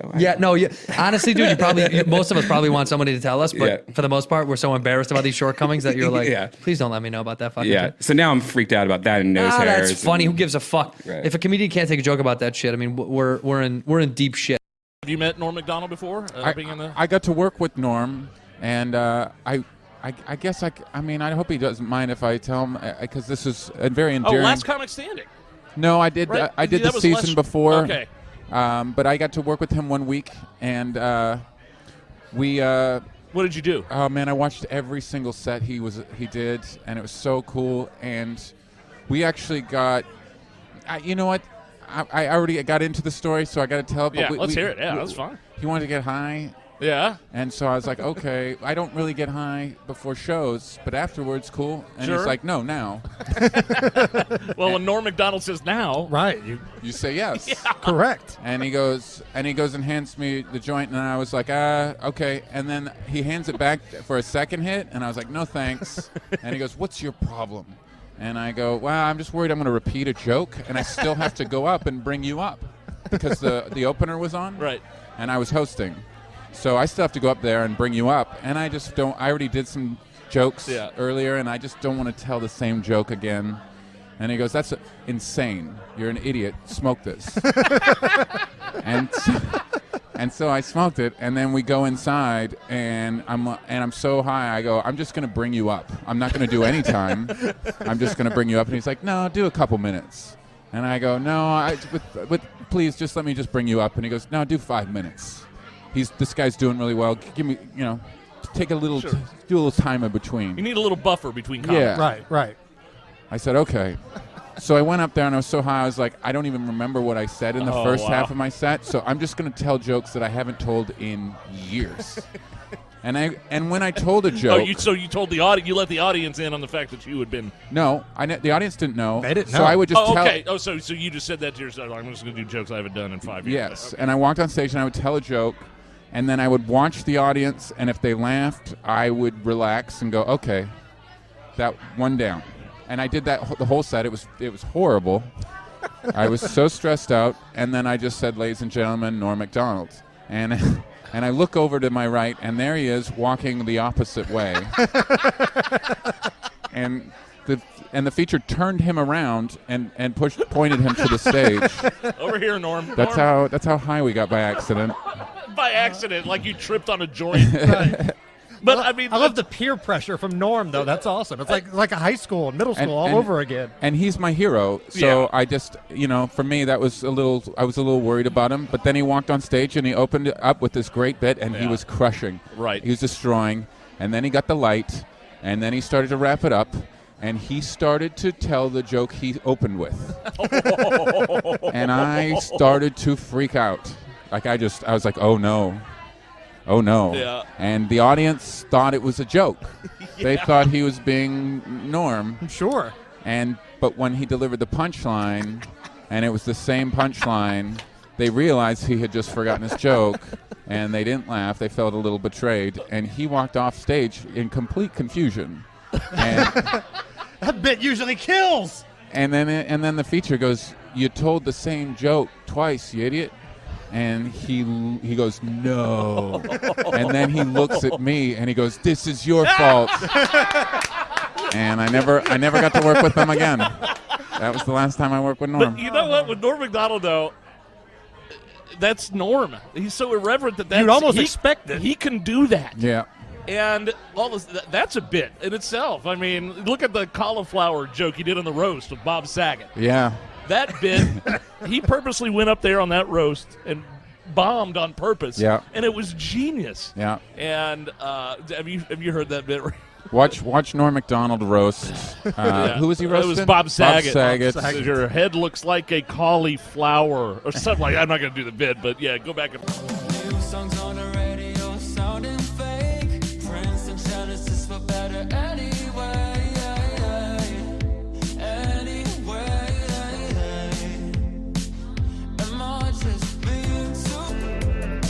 Your favorite guests are always like the Bill Burr, Norm MacDonald. This might go off the rails really fast. Type of guys. Norm MacDonald, one of the great talk show guests of all time. He invented something that Norm MacDonald invented this amazing thing that I've never seen anybody do before or since. It's kind of like he split the atom. It was that revolutionary. Norm would come on, and he would, instead of telling you a real story, like if I had you on the show and you're like, hey, Bill, tell me, and remember I was living in Chestnut Hill once, and you would tell a real story about what happened to you in your life. Norm tells old jokes as stories that happened to him. Yeah. So I'd be like, Norm, what are you up to? And I mean, really old jokes from like the 1920s. And he'd be like, well, Conan, I don't know if you're aware that I purchased a farm, Conan. I'd be like, really? You purchased I purchased a farm. Of course, I have 3 daughters. And I'm like, you have 3 daughters? Yeah, I have 3 daughters on the farm. One very attractive, one not as attractive, and of course the third not, kind of. Well, she's ugly, Conan. She's ugly. And I'd be like, Well, one day, this traveling salesman comes to the farm, and he says, now, Norm, I tell you. And then it's like he's telling an old traveling salesman joke. Yeah. But about halfway through where it's going. I usually know. I know kind of what he's doing. I'm laughing that he has the balls to do this. I'm laughing at the audacity. So I don't even care if this joke lands or not. I'm laughing that he's committing to the fact that, no, he doesn't have a farm. He doesn't have 3 daughters. There's no traveling salesman. But he doesn't care in a way that is exhilarating and scary at the same time. Do you know what I mean? Yeah. And plus, he probably has some people in the audience who are taking completely seriously, right? Yes. Yeah. He's got some people thinking. We call them tourists. Yes, we call them. They're usually from San Bernardino. Well, Norm had the greatest talk show moment in the history of talk shows with Courtney Thorne Smith. That was epic. That was so great. And it's funny because it's lived on. Who knew that we were going to have YouTube eventually? We could just queue it up on command. God bless YouTube. I had no idea when those things were happening. I thought, we're talking 1993, 94. When those things were happening, I thought, what did I know? I just thought if you were up and you saw it, that means you saw you saw an amazing thing happen. And if you, and then maybe if I get to stay on the air long enough, we'll have a 1-year anniversary show and maybe you'll see it then. But if you're not there for that, it's gone. And now I meet people, that around the world that will say, oh, I just saw that thing with you and Norm and Courtney Thorne Smith. And I'll think that was a moment of my life when I was 30. Yeah. And I'm like 85 now. Like, how is that possible? Here, you read one. All right. No. You don't like that No, one? I mean, I like it. Just... Do you understand that we're on the air? Yeah. Oh, right. We all know that the Swiss are officially neutral. Who wrote this? Who wrote this? Who wrote this? Well, that screwed up my timing. Who wrote this? We don't have a name on Do you have writers? It's anonymous. Well, It's I like think- an old, I didn't I don't write wanna it. say I didn't write that one. We all know the Swiss are officially neutral. Unofficially, however, they're filthy sons of bitches. Now the Swiss think I hate them. What about this? Go ahead. Read this one. I can prove God exists if I can just find that damn receipt from our brunch in heaven. That is so funny. That is so funny. Did you write this? I didn't write that one. No, Read I that didn't. one. Call me an old softy, but I'd prefer it if you called me a distinguished gentleman with a flagging erection. Oh. I don't like that one. Well, read that one. Hey, why are you going to make me read all this? Alfred the Great may well be the greatest monarch Can you in the do history me a of... favor? Can you find out what the traffic is like on the Santa Monica going to the Deadpan? You'll like this one, Super Dave. Deep Hey, throat. can I tell you something? This is a bad segment. Oh, yeah, it is. You know it is. You know it is. When you come to Goodnight, he says, Goodnight, I really enjoyed doing this show. I had a great time, and I'll see you next week. That's a good idea. These Yeah, jokes that's are not a bad so idea. they're not even they're so beyond insulting the awful that it's not a segment. Can we start this segment over without the No, joke? it's live. Yeah, it is We're live. live on podcast? This is live. Holy cow. Listen to this joke because Well, yeah, I think just wanted to say... this no, is this right isn't- up his alley. Yeah, this is just in the... He might not remember this guy though. No, you'll probably remember. Deep throat porn legend Harry he's Reeves. dead. Yeah, he Yeah, died. yeah. But how are You they know going to who close that that is? casket? I mean, because probably because of his erection, I would think. How are they going to close that casket? That isn't very good, is it? I didn't write that one. Plus, a man died. Yeah, a guy died. How are they going to do it? He was a real pioneer. Make Super Dave laugh. Super Dave, I just wanted to tell you, Alfred the Great may well be the greatest monarch in the history of England. The worst, Richard the Goat F***er. I don't think he's gonna laugh. It's like No, watching. I think he's close. Hold on. I think he's close. It's like watching that golf ball on the edge. I don't understand. I don't understand any of these. I don't even understand that they're how you could take a segment to end your first show when these ratings are so important. And you've I mean people at home, that guy who's wanted to know how to become a comic. Who, JP? No, the guy who wanted to Oh, know from how the to writer. become Yeah, a yeah, right. How can you tell him how to become a comic when you're reading that? Yeah. Would you read that at the Comedy Store? No, I'm ashamed. I don't think you would you? What's your best But joke? he's not Do a- it right now. We're going to close the show on your I'm best not joke. I'm not a comic. Do it. are. You've done Do it. You've done stand-up comedy. No, I didn't write Do jokes. I really didn't write jokes. But you've done stand-up comedy. What is Yeah, your- that's why I don't do it anymore. Will you talk to him after the show? Because you've got to Let's go get this. There's got to be. over a It's got to drink. be more fluid when you talk to him. He's got to come back and. I forth. know. That's what I told him before. I said yes. You've got to like say yes. Yes, instead It's of got to no. be like ping pong. It's always no. It's like ping pong. I know, but with him it's always no. With him it's like you hit No, but he can't do that. and then You he gotta- grabs you the gotta ping pong say ball participate. and What's he your throws it best up. joke? What's your best The joke? problem is I don't have any jokes. I Oh, literally just have no say jokes. that again. What is your best joke? I mean, the punchline is It's all right. cunt is in the sink. It's okay. That's the joke. That's all I know. That's all I got. You just wrecked. The latest Adam Egan telling a joke. The latest Archie comic shows gay character Kevin kissing his boyfriend Devin. Another barrier will be broken next month when, in a dream sequence, Jughead will be show fisting Betty Crocker. God damn, you're illiterate. It's a show fit. No. Oh, you're right. Will be It's shown. shown. Will be they, shown. They forgot to write the end there. Listen, whenever someone says, I have a couple irons in the fire, I think, is one of them a job writing blacksmithing metaphor? What? Why are these I all don't know. fucking... I don't know. That's funny. But we're going to end. Astronomers have discovered 3 new planets that have an atmosphere conducive to human life, and they've discovered one that has an atmo conducive to hipster life. Whatever. I like that one. Some of the 200 Nigerian schoolgirls kidnapped by extremists in Nigeria have been forced to marry their kidnappers. And worse than that, they've been forced to laugh at their husbands' stories, even after hearing them for the umpteenth time. You know something. Yeah, I know. It's but very we don't have hard to make a joke about those girls who I are kidnapped. know. When I hear about those things, that is one of the terrible. worst.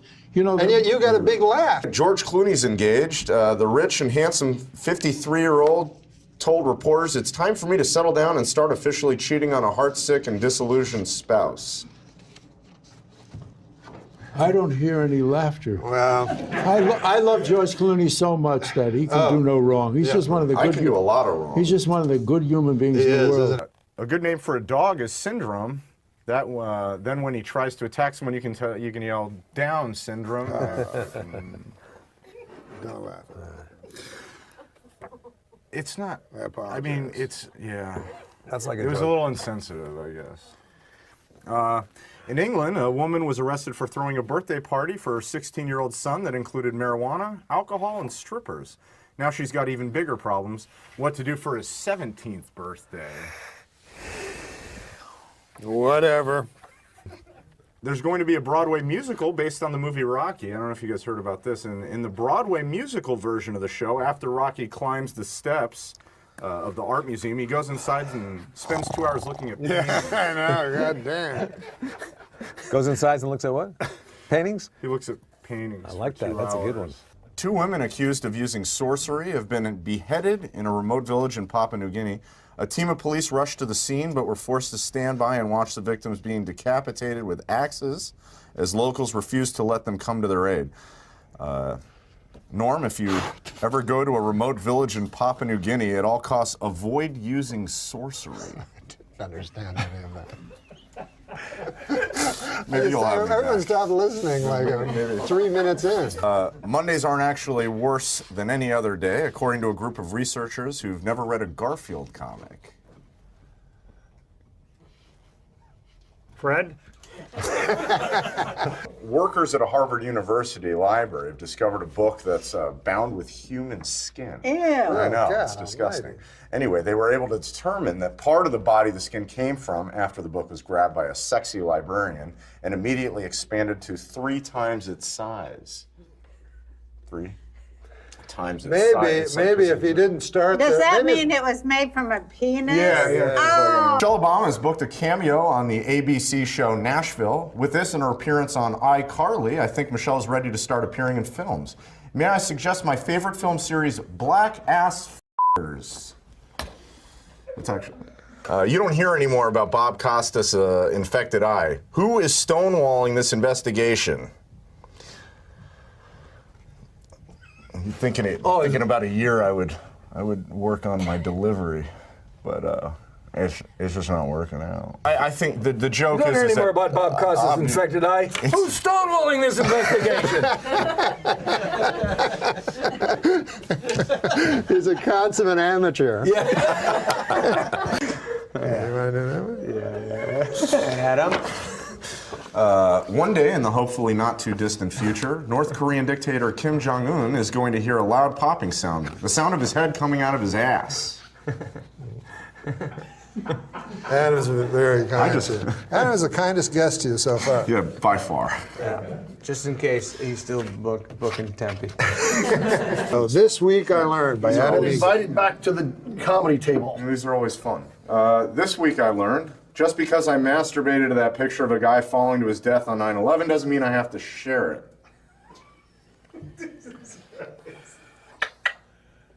This week I learned you can pay your dentist with blowjobs. Who knew that, right? What I found out this week. But you won't feel it because of the Novocaine. All right, I learned two things this week. Two things. Is that easier? This week I learned that cum tastes like nickels. Oh. This week. Is that true? That cum tastes like nickels? Yeah. That's funny. Is that what it says? That's what it says here. This week I learned how many gallons of sweat my Kmart hat can hold. Jesus Christ. We'll be back with the ever funny Adam Egan. Okay, get ready to laugh. Why is it so different to find pornography about people in stable monogamous relationships? Why is it so what? Different? Different? Difficult. Damn. Start all over, and the joke still works. Oh my God. Earlier this week, Aaron Jackson of Topeka, Kansas, painted his house the colors of the Gay Pride rainbow flag in direct protest of the Westboro Baptist Church. When that didn't seem to work, Jackson fucked 3 of his best buds on his front lawn. Homophobic. Yeah. Well, I think it shows earlier he solidarity. was racist, and now he's homophobic. Well, I think of this. Former Tennessee Titans cheerleader Elizabeth Lee Garner, 42, is accused of pulling a 12-year-old boy's pants off and offering him oral sex. The boy refused her advances not because he was 12, but because he was a die-hard Colts fan. This is what I have to work with, you know? Chipotle has canceled its planned sponsorship of the Utah Boy Scout event due to the BSA's ban on gay leaders and scouts. Ironic how an all-male anti-gay organization would want to put hot, thick loads of beef and sour cream in their mouth. Okay. We get the idea. You hate gay guys. So I'm a guest on there, and now it's time to introduce the next guest. And she says, okay, this next guy coming out, he's a great actor. He was in Risky Business. He was done all kinds of stuff. I just love him. Ladies and gentlemen, Joe Pantaleone. And he comes out, and as he's walking across the stage toward the desk, she goes, oh, I know who he is. He said during Roseanne's talk show. Yeah. Remember that? Oh, yes. So one time, the guest was Joe Pantaleone, and she didn't know who he was. You f***ed it up. God damn it, God. oh, mother. You don't even have your own stories. You take other people's stories and f them up. Know the end is day, nobody's gonna change. You won't ever leave. On my mind again, I'm still not tired of it. Can make you want me. And I might act okay, say things will stay the same. Say I'm all I need. If you're walking down the sidewalk and there's somebody coming the other way in a wheelchair, do you have a look, or do you oh no, I'm going to act normal? Well, I look at the guy, and I hope to God my face isn't making all kinds of twitches. I like to hedge my bets. I don't want to ignore him, so I'll look at him, but I'll like scowl or something. Really? You know? It's the same joke. Oh, is it? Yeah. What was your joke? You had one joke? It was so ridiculous. It was stupid. What was it? Oh God, man! It was something like, "Don't take a shot from a girl at a bar because it looks ridiculous. It's never good. I think the punchline was, "Is this a Care Bear cum shot or something?" It was really ridiculous. I don't remember it. It was so long ago, but that was the gist of it, and that's why I don't do stand-up anymore. He can't even tell his own joke. I mean, I'm not a good, Anything. Yeah, clearly.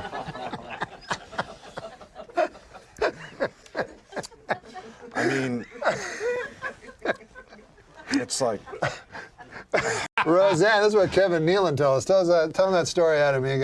He doesn't have his own anecdotes. No. All my 90% of my anecdotes come from Kevin Nealon, but he told this real doozy about. I should talk to him. Yeah, you should. So You I should. can have some fun. He said during Roseanne's Roseanne talk had a show. talk show. Yeah. Remember that? Oh yes, Yeah. yes. So one time, the guest was Joe Pantoliano, and she didn't know who he was. You fucked it up! God damn it, oh, motherfucker! See? I'm a guest on there, and now it's time to introduce the next guest. And she says, okay, this next guy coming out, he's a great actor. He was in Risky Business. He's done all kinds of stuff. I just love him. Ladies and gentlemen, Joe Pantoliano. And he comes out, and as he's walking across the stage toward the desk, she goes, oh, I know who he is. I know him. You don't even have your own stories. You take other people's stories and fuck them up. Very good.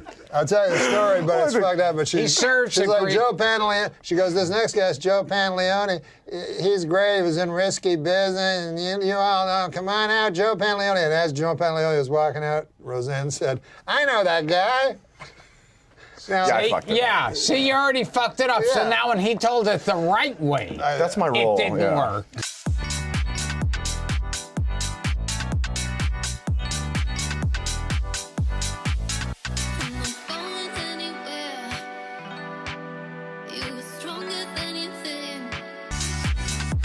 Because he knew that she didn't know. Don't ask him to tell any more stories. Damn. Or jokes or anything. What do you have to say now? I mean, I'm not a good, Anything. Yeah, clearly.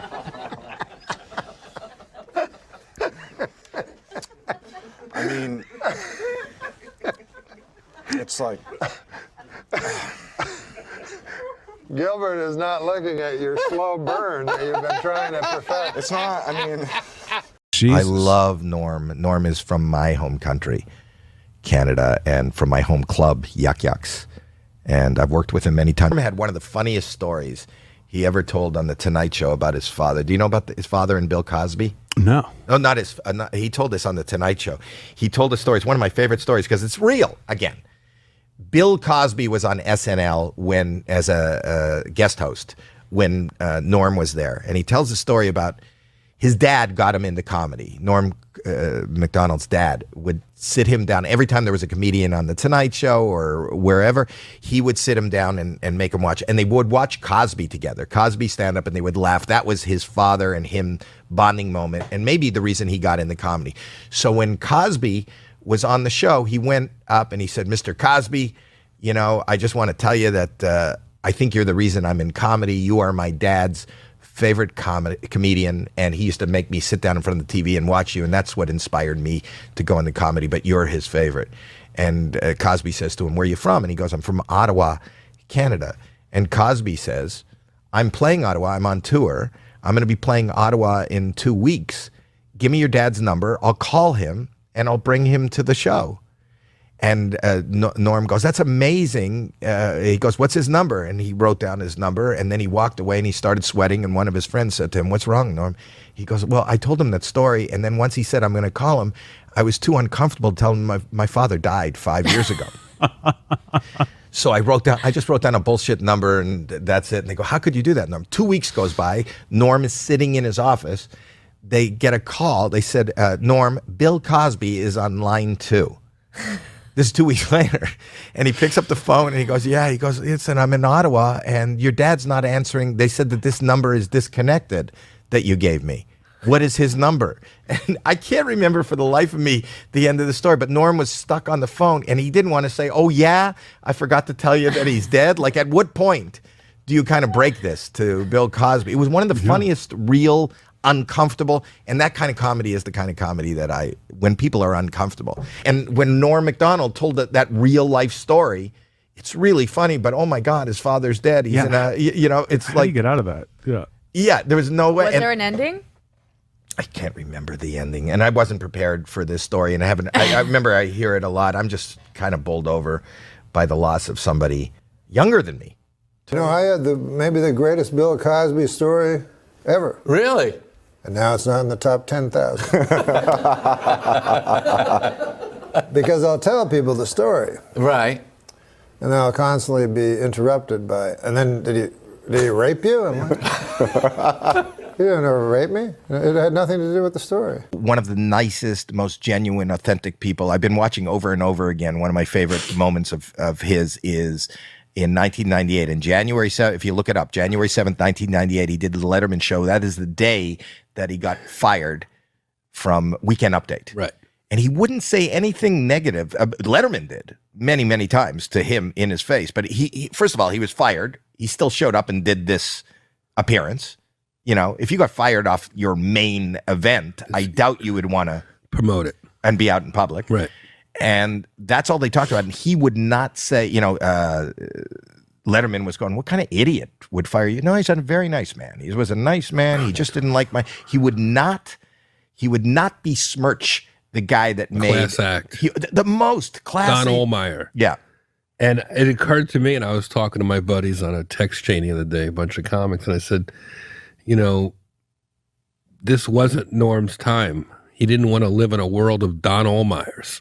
Everyone trying to cancel everybody. Right. You know, it was interesting that he's gone now. So you went on there and told that story, and then Dave was kidding you about Don Ohlmeyer, et cetera, as I Right. recall. Dave was much more upset about it than me. Because Dave wasn't under the influence of Xanax. I wonder if he's doing it now. Up there. Up there. She's up there too.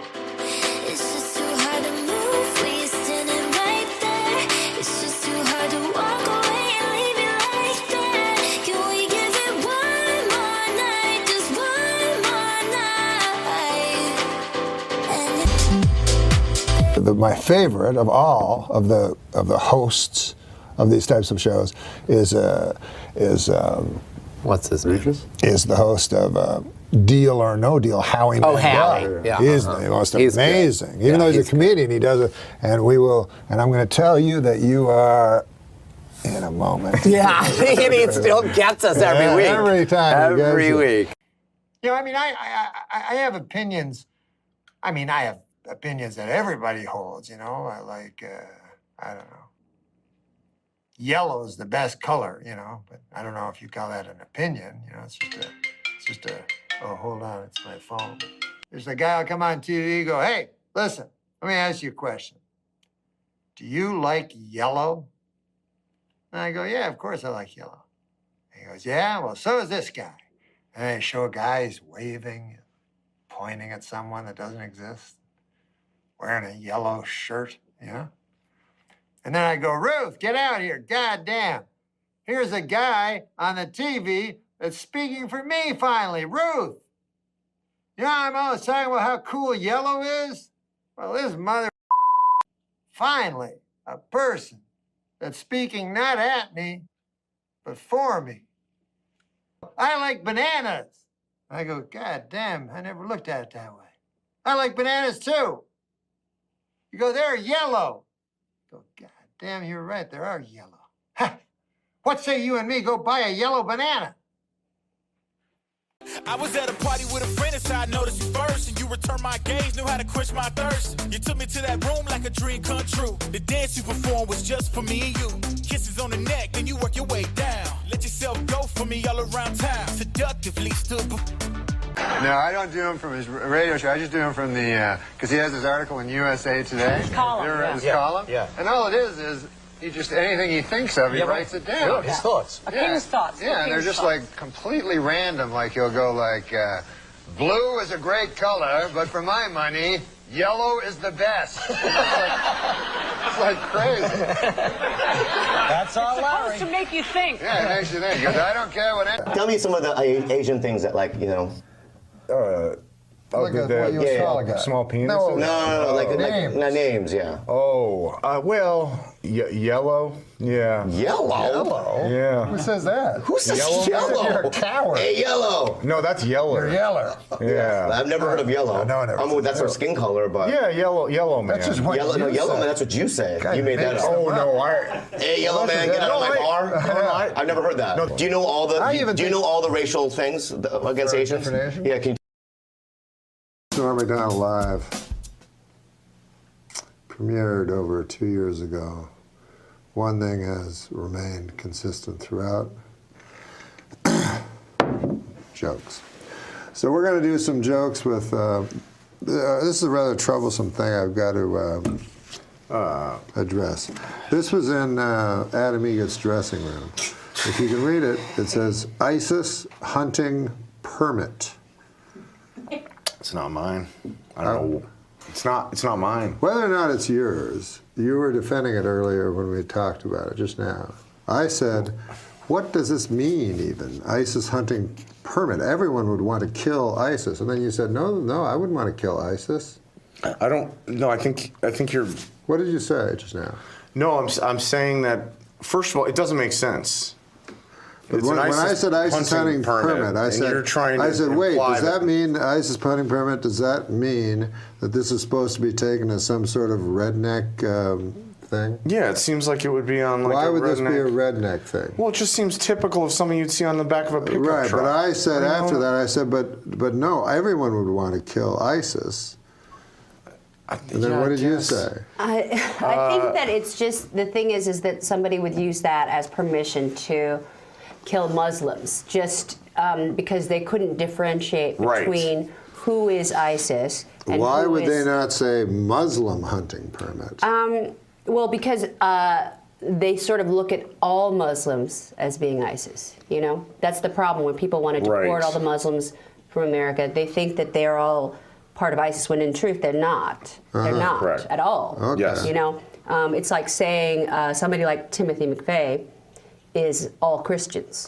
Yeah, I've read some that's figures of 80% of a lot of these nations don't agree with it. They're against ISIS. Well spoken. The point, I don't know where you found it. It's not from my dressing room. I don't have a dressing room. Well, who It's not cares from about a my dressing car. room? We're talking about it. Did you hear what? Yes, I agree with everything Margaret just said. 1,000%. Yes. I mean, I don't disagree. I think ISIS is terrible. Absolutely. And everybody here listed, Boko Haram in particular, I have a lot of rage towards. However, somebody would take this in the wrong way. I mean, somebody would look at this and think of it as permission to kill all Muslims, which is sort of a sentiment that's going around in conservative circles, which is not the right way to look at Muslim America. Yeah. It's like after 9/11, people were shooting Sikhs, people from India who had nothing to do. Yeah. And it's just this unawareness of It's ignorance. people who are different from them. Not even different in Well, I America. can't say my friend's name, but he said his biggest fear is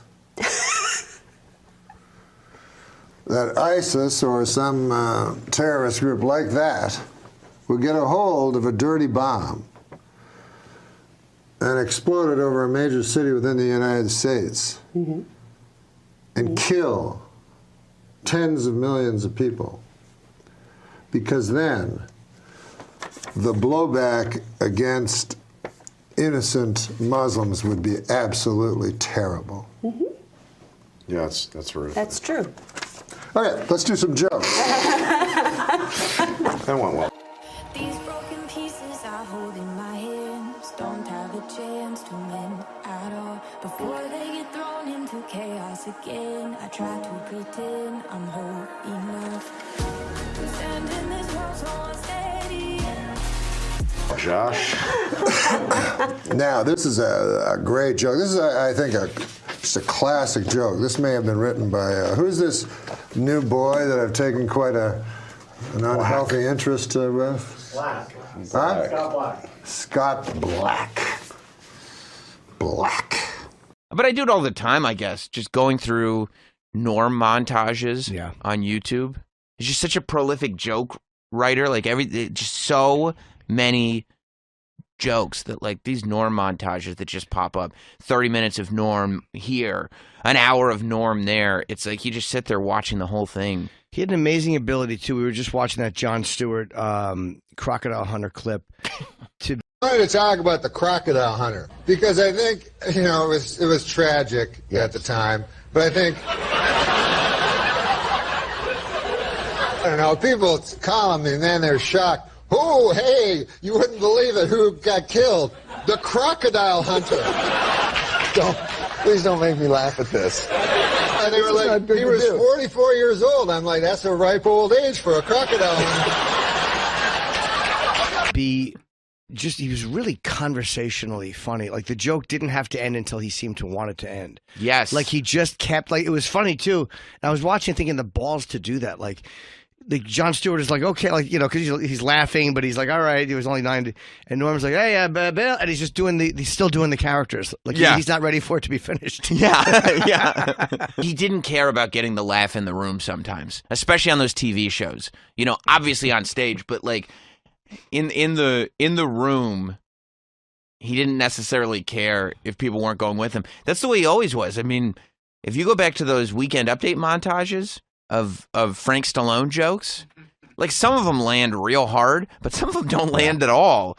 According to the EPA, it will cost an estimated $295 million to clean up toxic waste at the former Lockheed Martin military aircraft plant in California. The cause of the toxic waste? You guessed it, Frank Stallone. In economic news, unemployment figures rose slightly for the month of October, with declines in the Dow Jones and NASDAQ. The reason for the sudden downturn? You guessed it, Frank Stallone. And you could clearly see on his face, like all these jokes are just for him. Yeah, he didn't care. He didn't care. And they're hilarious. Like, I don't know exactly when the bit is from, but it seems like he probably wrote the bit right around when he first got the diagnosis, because like this, I didn't even know the bit existed, to tell you the truth.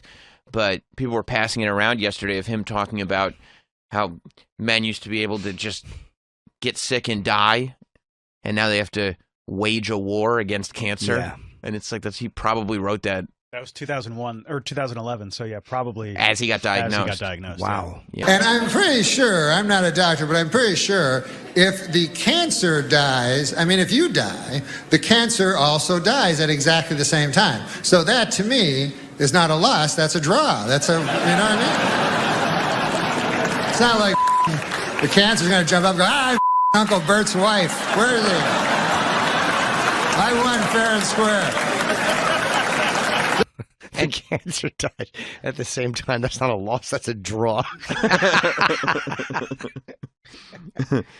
He would go on these talk shows and do like old man jokes. Yeah. And they were long.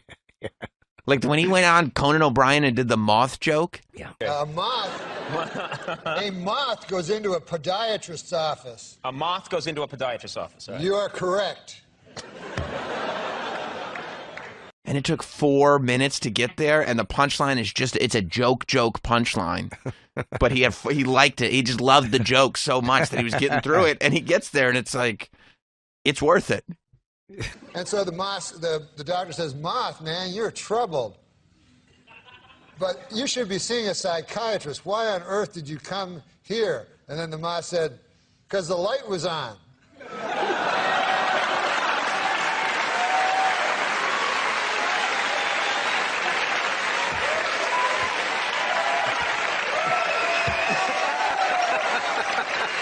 The ability to do that and to not panic and to not bail out and to commit to it and go, this is what I'm doing and that's it. I found, as I was looking at clips, it seemed like his 3 favorite topics on Weekend Update were OJ, obviously Frank Stallone, and Vince Foster, and making jokes about Clinton murdering Vince Foster. And veteran news anchorman David Brinkley apologized to Bill Clinton for an election night commentary in which he called the president, quote, boring and uncreative. Admitted Brinkley, there was certainly nothing uncreative about the way you moved Vince Foster's body. president's a murderer. You didn't know that? Here's another OJ joke from Weekend Update. In his book, O.J. Simpson says that he would have taken a bullet or stood in front of a train for Nicole. Man, I'm going to tell you, that is some bad luck when the one guy who would have died for you kills you.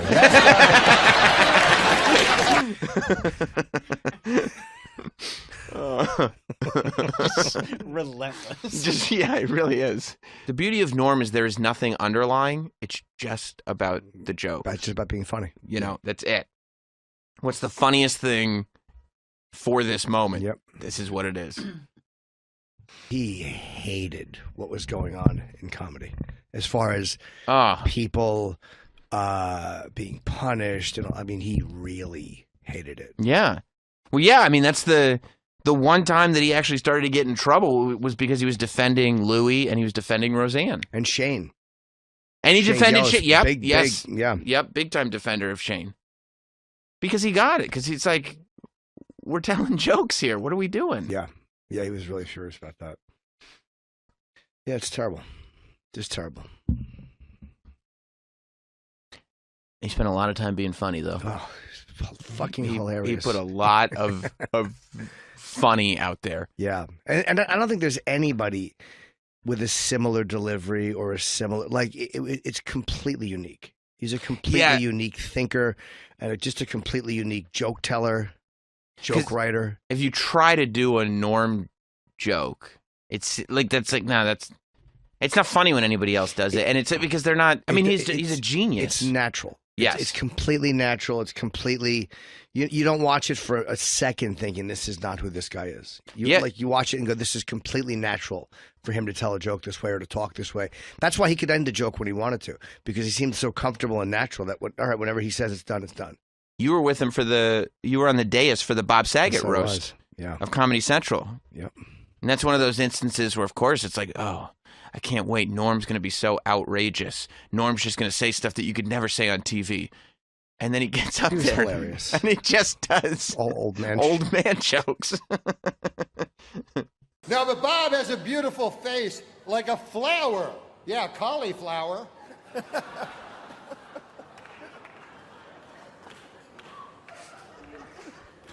No offense, but your face looks like a cauliflower. Yeah. I believe his joke about you was that you're a very colorful person. Because you have a yellow belly and you're green with envy. And that was it. Like, there was no follow. It's like, that's the joke. And Jim Norton of here is, of course, probably one of the most colorful characters I've ever met. Colorful personalities I know. You're green with envy and you have a yellow streak down your back. One of his jokes about Geraldo was like, I'd love to have Geraldo's brain. Not because he's smart, but because it's very unused. Like, thanks. But if I ever need a brain transplant, well, I would choose yours, Greg, and here's why. It's not because you're smart, it's because your brain has never been used. No, but Greg Giraldo, I'm just joking him. He has the grace of a swan, the wisdom of an owl, and the eye of an eagle. Ladies and gentlemen, this man is for the birds.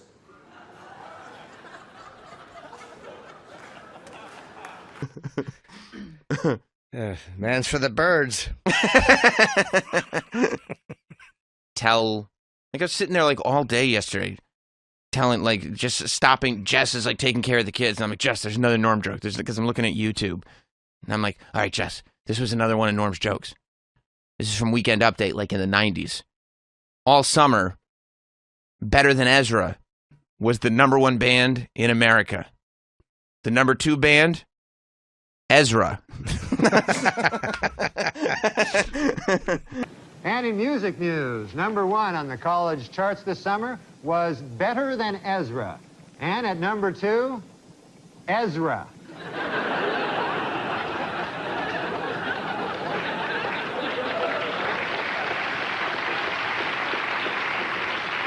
According to a controversial new biography, Elizabeth Taylor, You see a bunch of clips were going around. You see the clip of him on The View from like really early on. It was from like 2000. It was when the View was at its early stages. No, I don't think so. It's fucking great. I think I tweeted it, Travis, if that's the quickest way. I don't know. To find just the clip. Yeah, that's it. See, I think we should get the homicide out of the White House and get like a fresh start, because we don't want any more murderers. I think we should just go on to the next question. Oh. Who are the murderers? Yeah. Oh, Clinton, he murdered a guy. You're not allowed to put out no accusations without. That's a little too far. That's the way it does work. Let's just go on to the next question. Yeah. This is not my week. What can I tell you? Oh, it's not mine either, and I'm being very nice, okay? Be a good boy. Now, Norm. Do you never hear that? No, we don't need I don't want to get into this, and I don't want to hear it, and this is not the place to make those accusations, and you're supposed to be funny. Let's get on to the next question. Get with it. There you go. See right there? Like, no, he's not angry about it. No. Like, he doesn't, like, what great instincts, man. Like, not mad. Like, he's just having a great time. He always looked like he was having a great time. Like, he's almost too dumb to realize what? What did I say? I thought we were all just having fun. What? You didn't know? He's like, you didn't hear that? And the wind finally dies down, and he goes, "What? You didn't hear that?" Listen how he follows it up. This is a live show. Why? Norm, but you have been properly chastised by Barbara, so I'm now going to ask the next question. I thought it was a matter of record. Okay. Let me do There are people that after they got invited to the White House Correspondents' Dinner, they'd be like, oh, okay, maybe I can get in with the Clintons now. Right. Maybe I can meet these powerful friends. Maybe I can...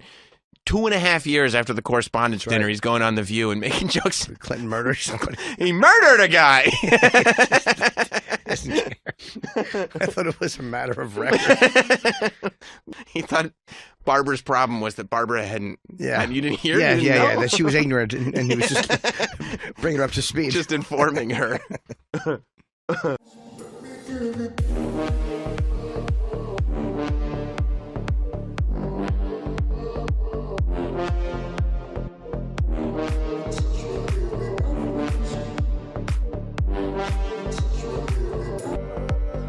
Did you see the clip that was going around of him on Conan O'Brien with Courtney Thorne-Smith? I don't know.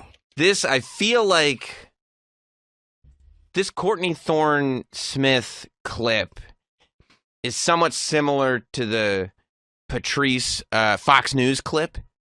This is just what she has to say. We are outraged and fired and he's a fired fool. He's an and absolute fired. fool. Name calling. I'm outraged. Fool. I am outraged. You should be. I am a fool. Now, if I called you a fool, In the sense that this just has become one of those legendary, like, this is the example of why you would have this guy on your talk show and why he doesn't care. Courtney Thorne-Smith is on Conan O'Brien with Norm. Norm was the first guest. And he's, unfortunately for her, decided to stick around. He stuck around on the couch for her interview, yes, and she's trying to promote her movie. Who is she? But what's the movie going to be called? Well, I know what it's going to be called. Yeah, what's that? If it's got Carrot Top in it, you know what a good name for it would be? What's that, Norm? Box Office Poison.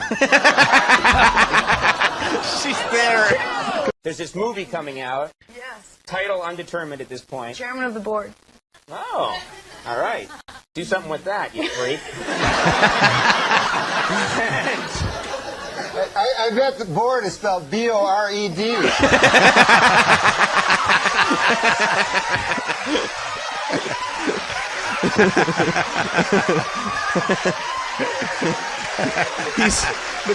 His face after he does it. He's delighted. Again, just perfect timing. Yeah, that's the other thing you don't want to do, right? Just say Norm jokes. Right. You know what I mean? You want to yeah. Although it's funny. He's one of those guys where just saying his jokes, they are well written enough where it works. Yeah, I mean, I think that's part of the appeal too. That especially some of his jokes, you can just take and In Milwaukee, Wisconsin, A man allowed his 8-year-old daughter to take the wheel of his car, and an accident ensued that damaged 7 other cars and injured 6 people, which once again proves my theory: women can't drive.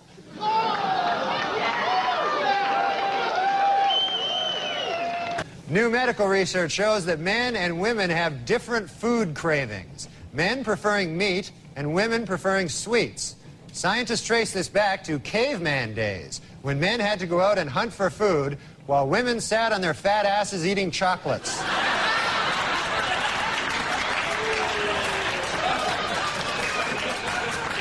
A celebrated fertility statue, which many believe has the power to make women pregnant, began a nationwide tour this week.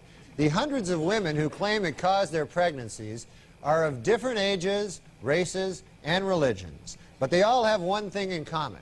They are all dirty, dirty whores. A new book claims that Madonna once smeared peanut butter all over John F. Kennedy Jr.'s body and then licked it off, which just goes to show you Madonna's a whore. In other show business news, it has been reported that superstar Madonna is pregnant. Although personally I find this a bit hard to believe. I mean, Madonna isn't even married. It's like crazy. And finally, Weekend Update would like to congratulate Madonna, who gave birth to a beautiful baby girl last Monday. The baby weighed in at 6 pounds 9 ounces, making it the 4th largest object ever to pass through Madonna's birth canal. I like that Madonna's baby thing. Oh, yeah, yeah. Oh, yeah. funny. Oh, you know, thanks. it's, I really have to give it to that guy that's the father, you know, Carlos... Leon. Carlos Leon. Or Carlos Leon, I forget which one. Because you got to have a lot of guts. That means he had sex with Madonna without a condom. Yeah. That's great.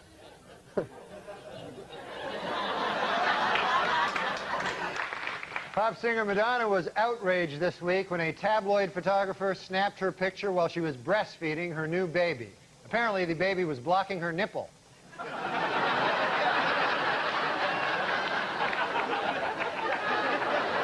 Well, filming has finally begun in the long-awaited life story of Evita Peron, starring pop singer Madonna. According to its producers, the film is 100% historically accurate, except for the part where Mrs. Peron has group sex with the Houston Rockets. Texas millionaire J. Howard Marshall may have died 2 months ago, but as we see here, he and wife Anna Nicole Smith can still enjoy a romantic evening at home.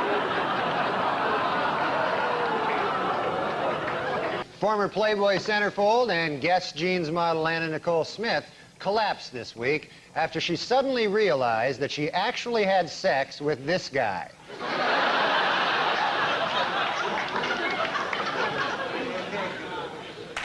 And finally, in entertainment news, ex-Playboy centerfold Anna Nicole Smith has filed for bankruptcy. And saddest of all, she slept with this guy for nothing.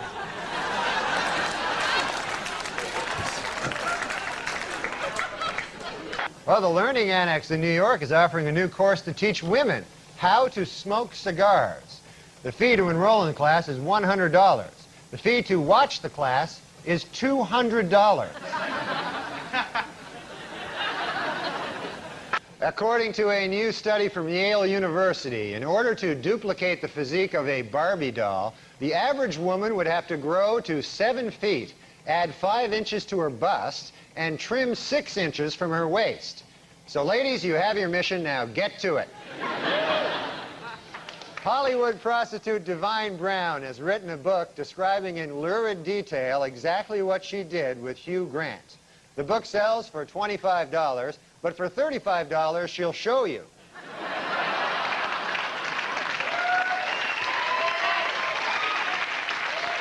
Former British cavalry officer James Hewitt, who was Lady Diana's secret lover, says he will never, ever disclose the contents of more than 100 love letters that she sent to him. This, according to Hewitt's new book, I Banged a Princess.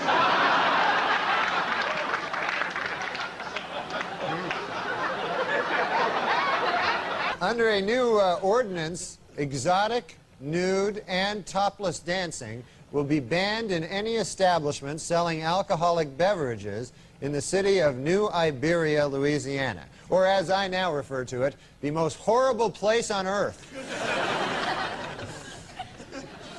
Exotic dancers say a city ordinance requiring them to keep 4 feet away from their customers will put them out of business in Shoreline, Washington, or as I now refer to it, Nazi Germany. In sports, distance runner Jutta Pippig set a record by winning her 3rd consecutive Boston Marathon, despite suffering from both her period and diarrhea throughout the 26-mile run. In addition, Pippig also set a record for causing the most spectators to make this face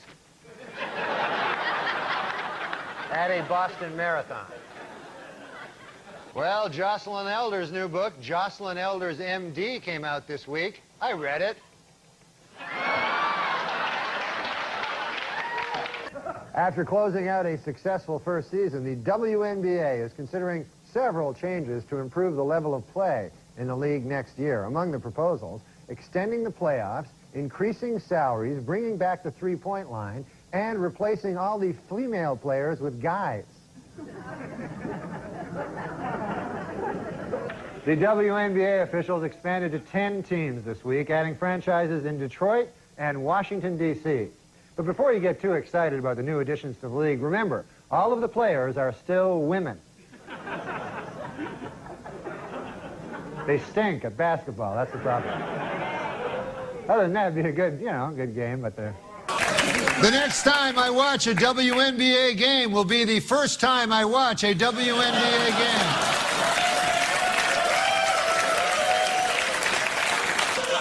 Hey, WNBA, I got an idea that'll sell some tickets, shirts and skins. It was a bad week for the restaurant chain Hooters. The company has been forced to pay $3.75 million to settle a sex discrimination suit brought by male job applicants who claim that its policy of hiring only women is unfair. The settlement was hailed as a landmark case for guys who try to ruin everything.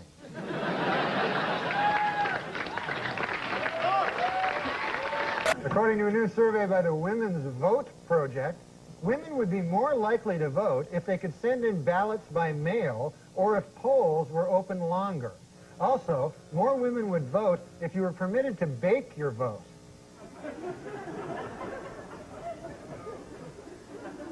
They like to bake.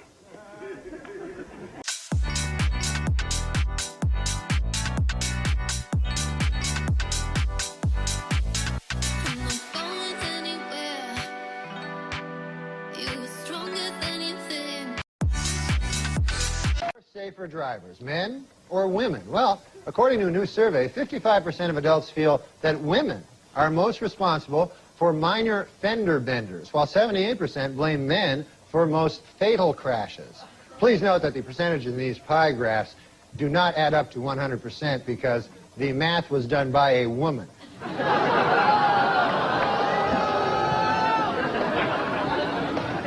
For those of you hissing at that joke, it should be noted that that joke was written by a woman. So now you don't know what the hell to do. No, I'm just kidding. We don't hire women. You want me to call Don Omar right now and ask him if you could have your job back? Sure. Okay. Gary, let's take a break. Give me the phone number for Don Olmeyer. Where is he? Do you have a number on him? Lojo probably has a number. Lojo. Who's Lojo? Lojo. Is that the guy you're with? No, she's my assistant. Ah, Lojo. Yeah. Let me see her. Is she here? Yeah. Let me take a look at your assistant, man. What's that about? She's just my Is she assistant. hot? No, she's not hot. Really? She's not, I don't want to say that. You just did. He just did. He goes, I don't want to say that. No. Is she like a sexy assistant? No. I don't What? want to. She's a very nice girl. Lojo. So I don't want to say she's not hot. You know what Lojo rhymes with? What? Oh, bloke. Yeah, oh, shh. Sorry. It actually doesn't rhyme with that, No, does it it? doesn't. No. Lojo. Yeah. I brought my friends Lojo and Frank Sebastiano and Artie Lang, my buddy that I did this movie with.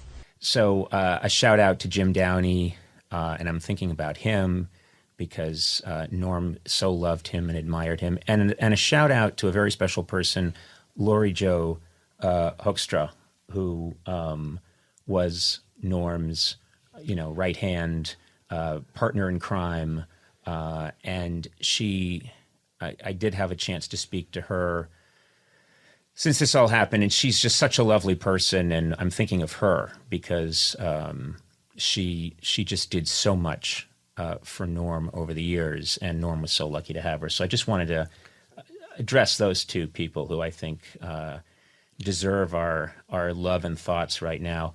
I was talking to Lori Jo, and I asked her if it's okay if I related this, and she said it was okay.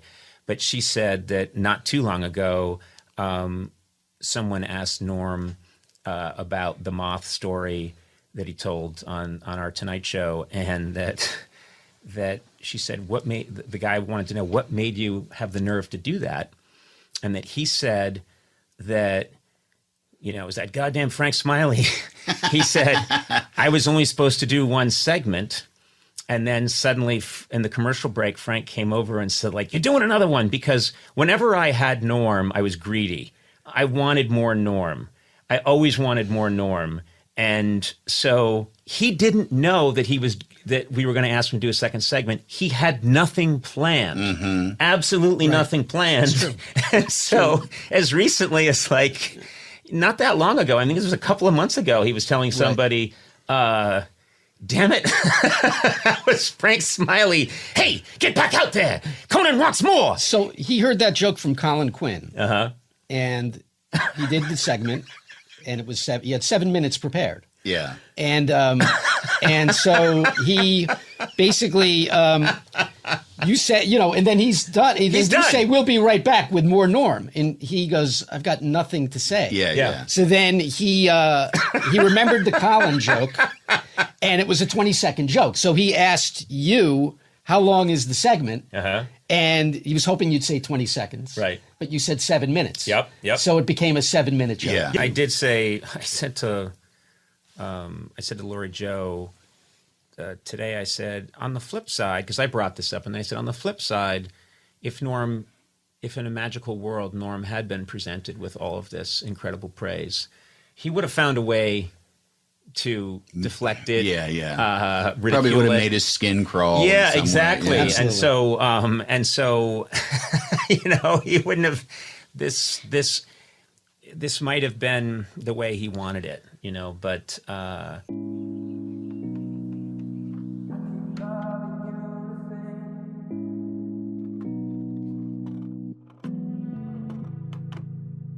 It's been a while, and I still like the way you look at me.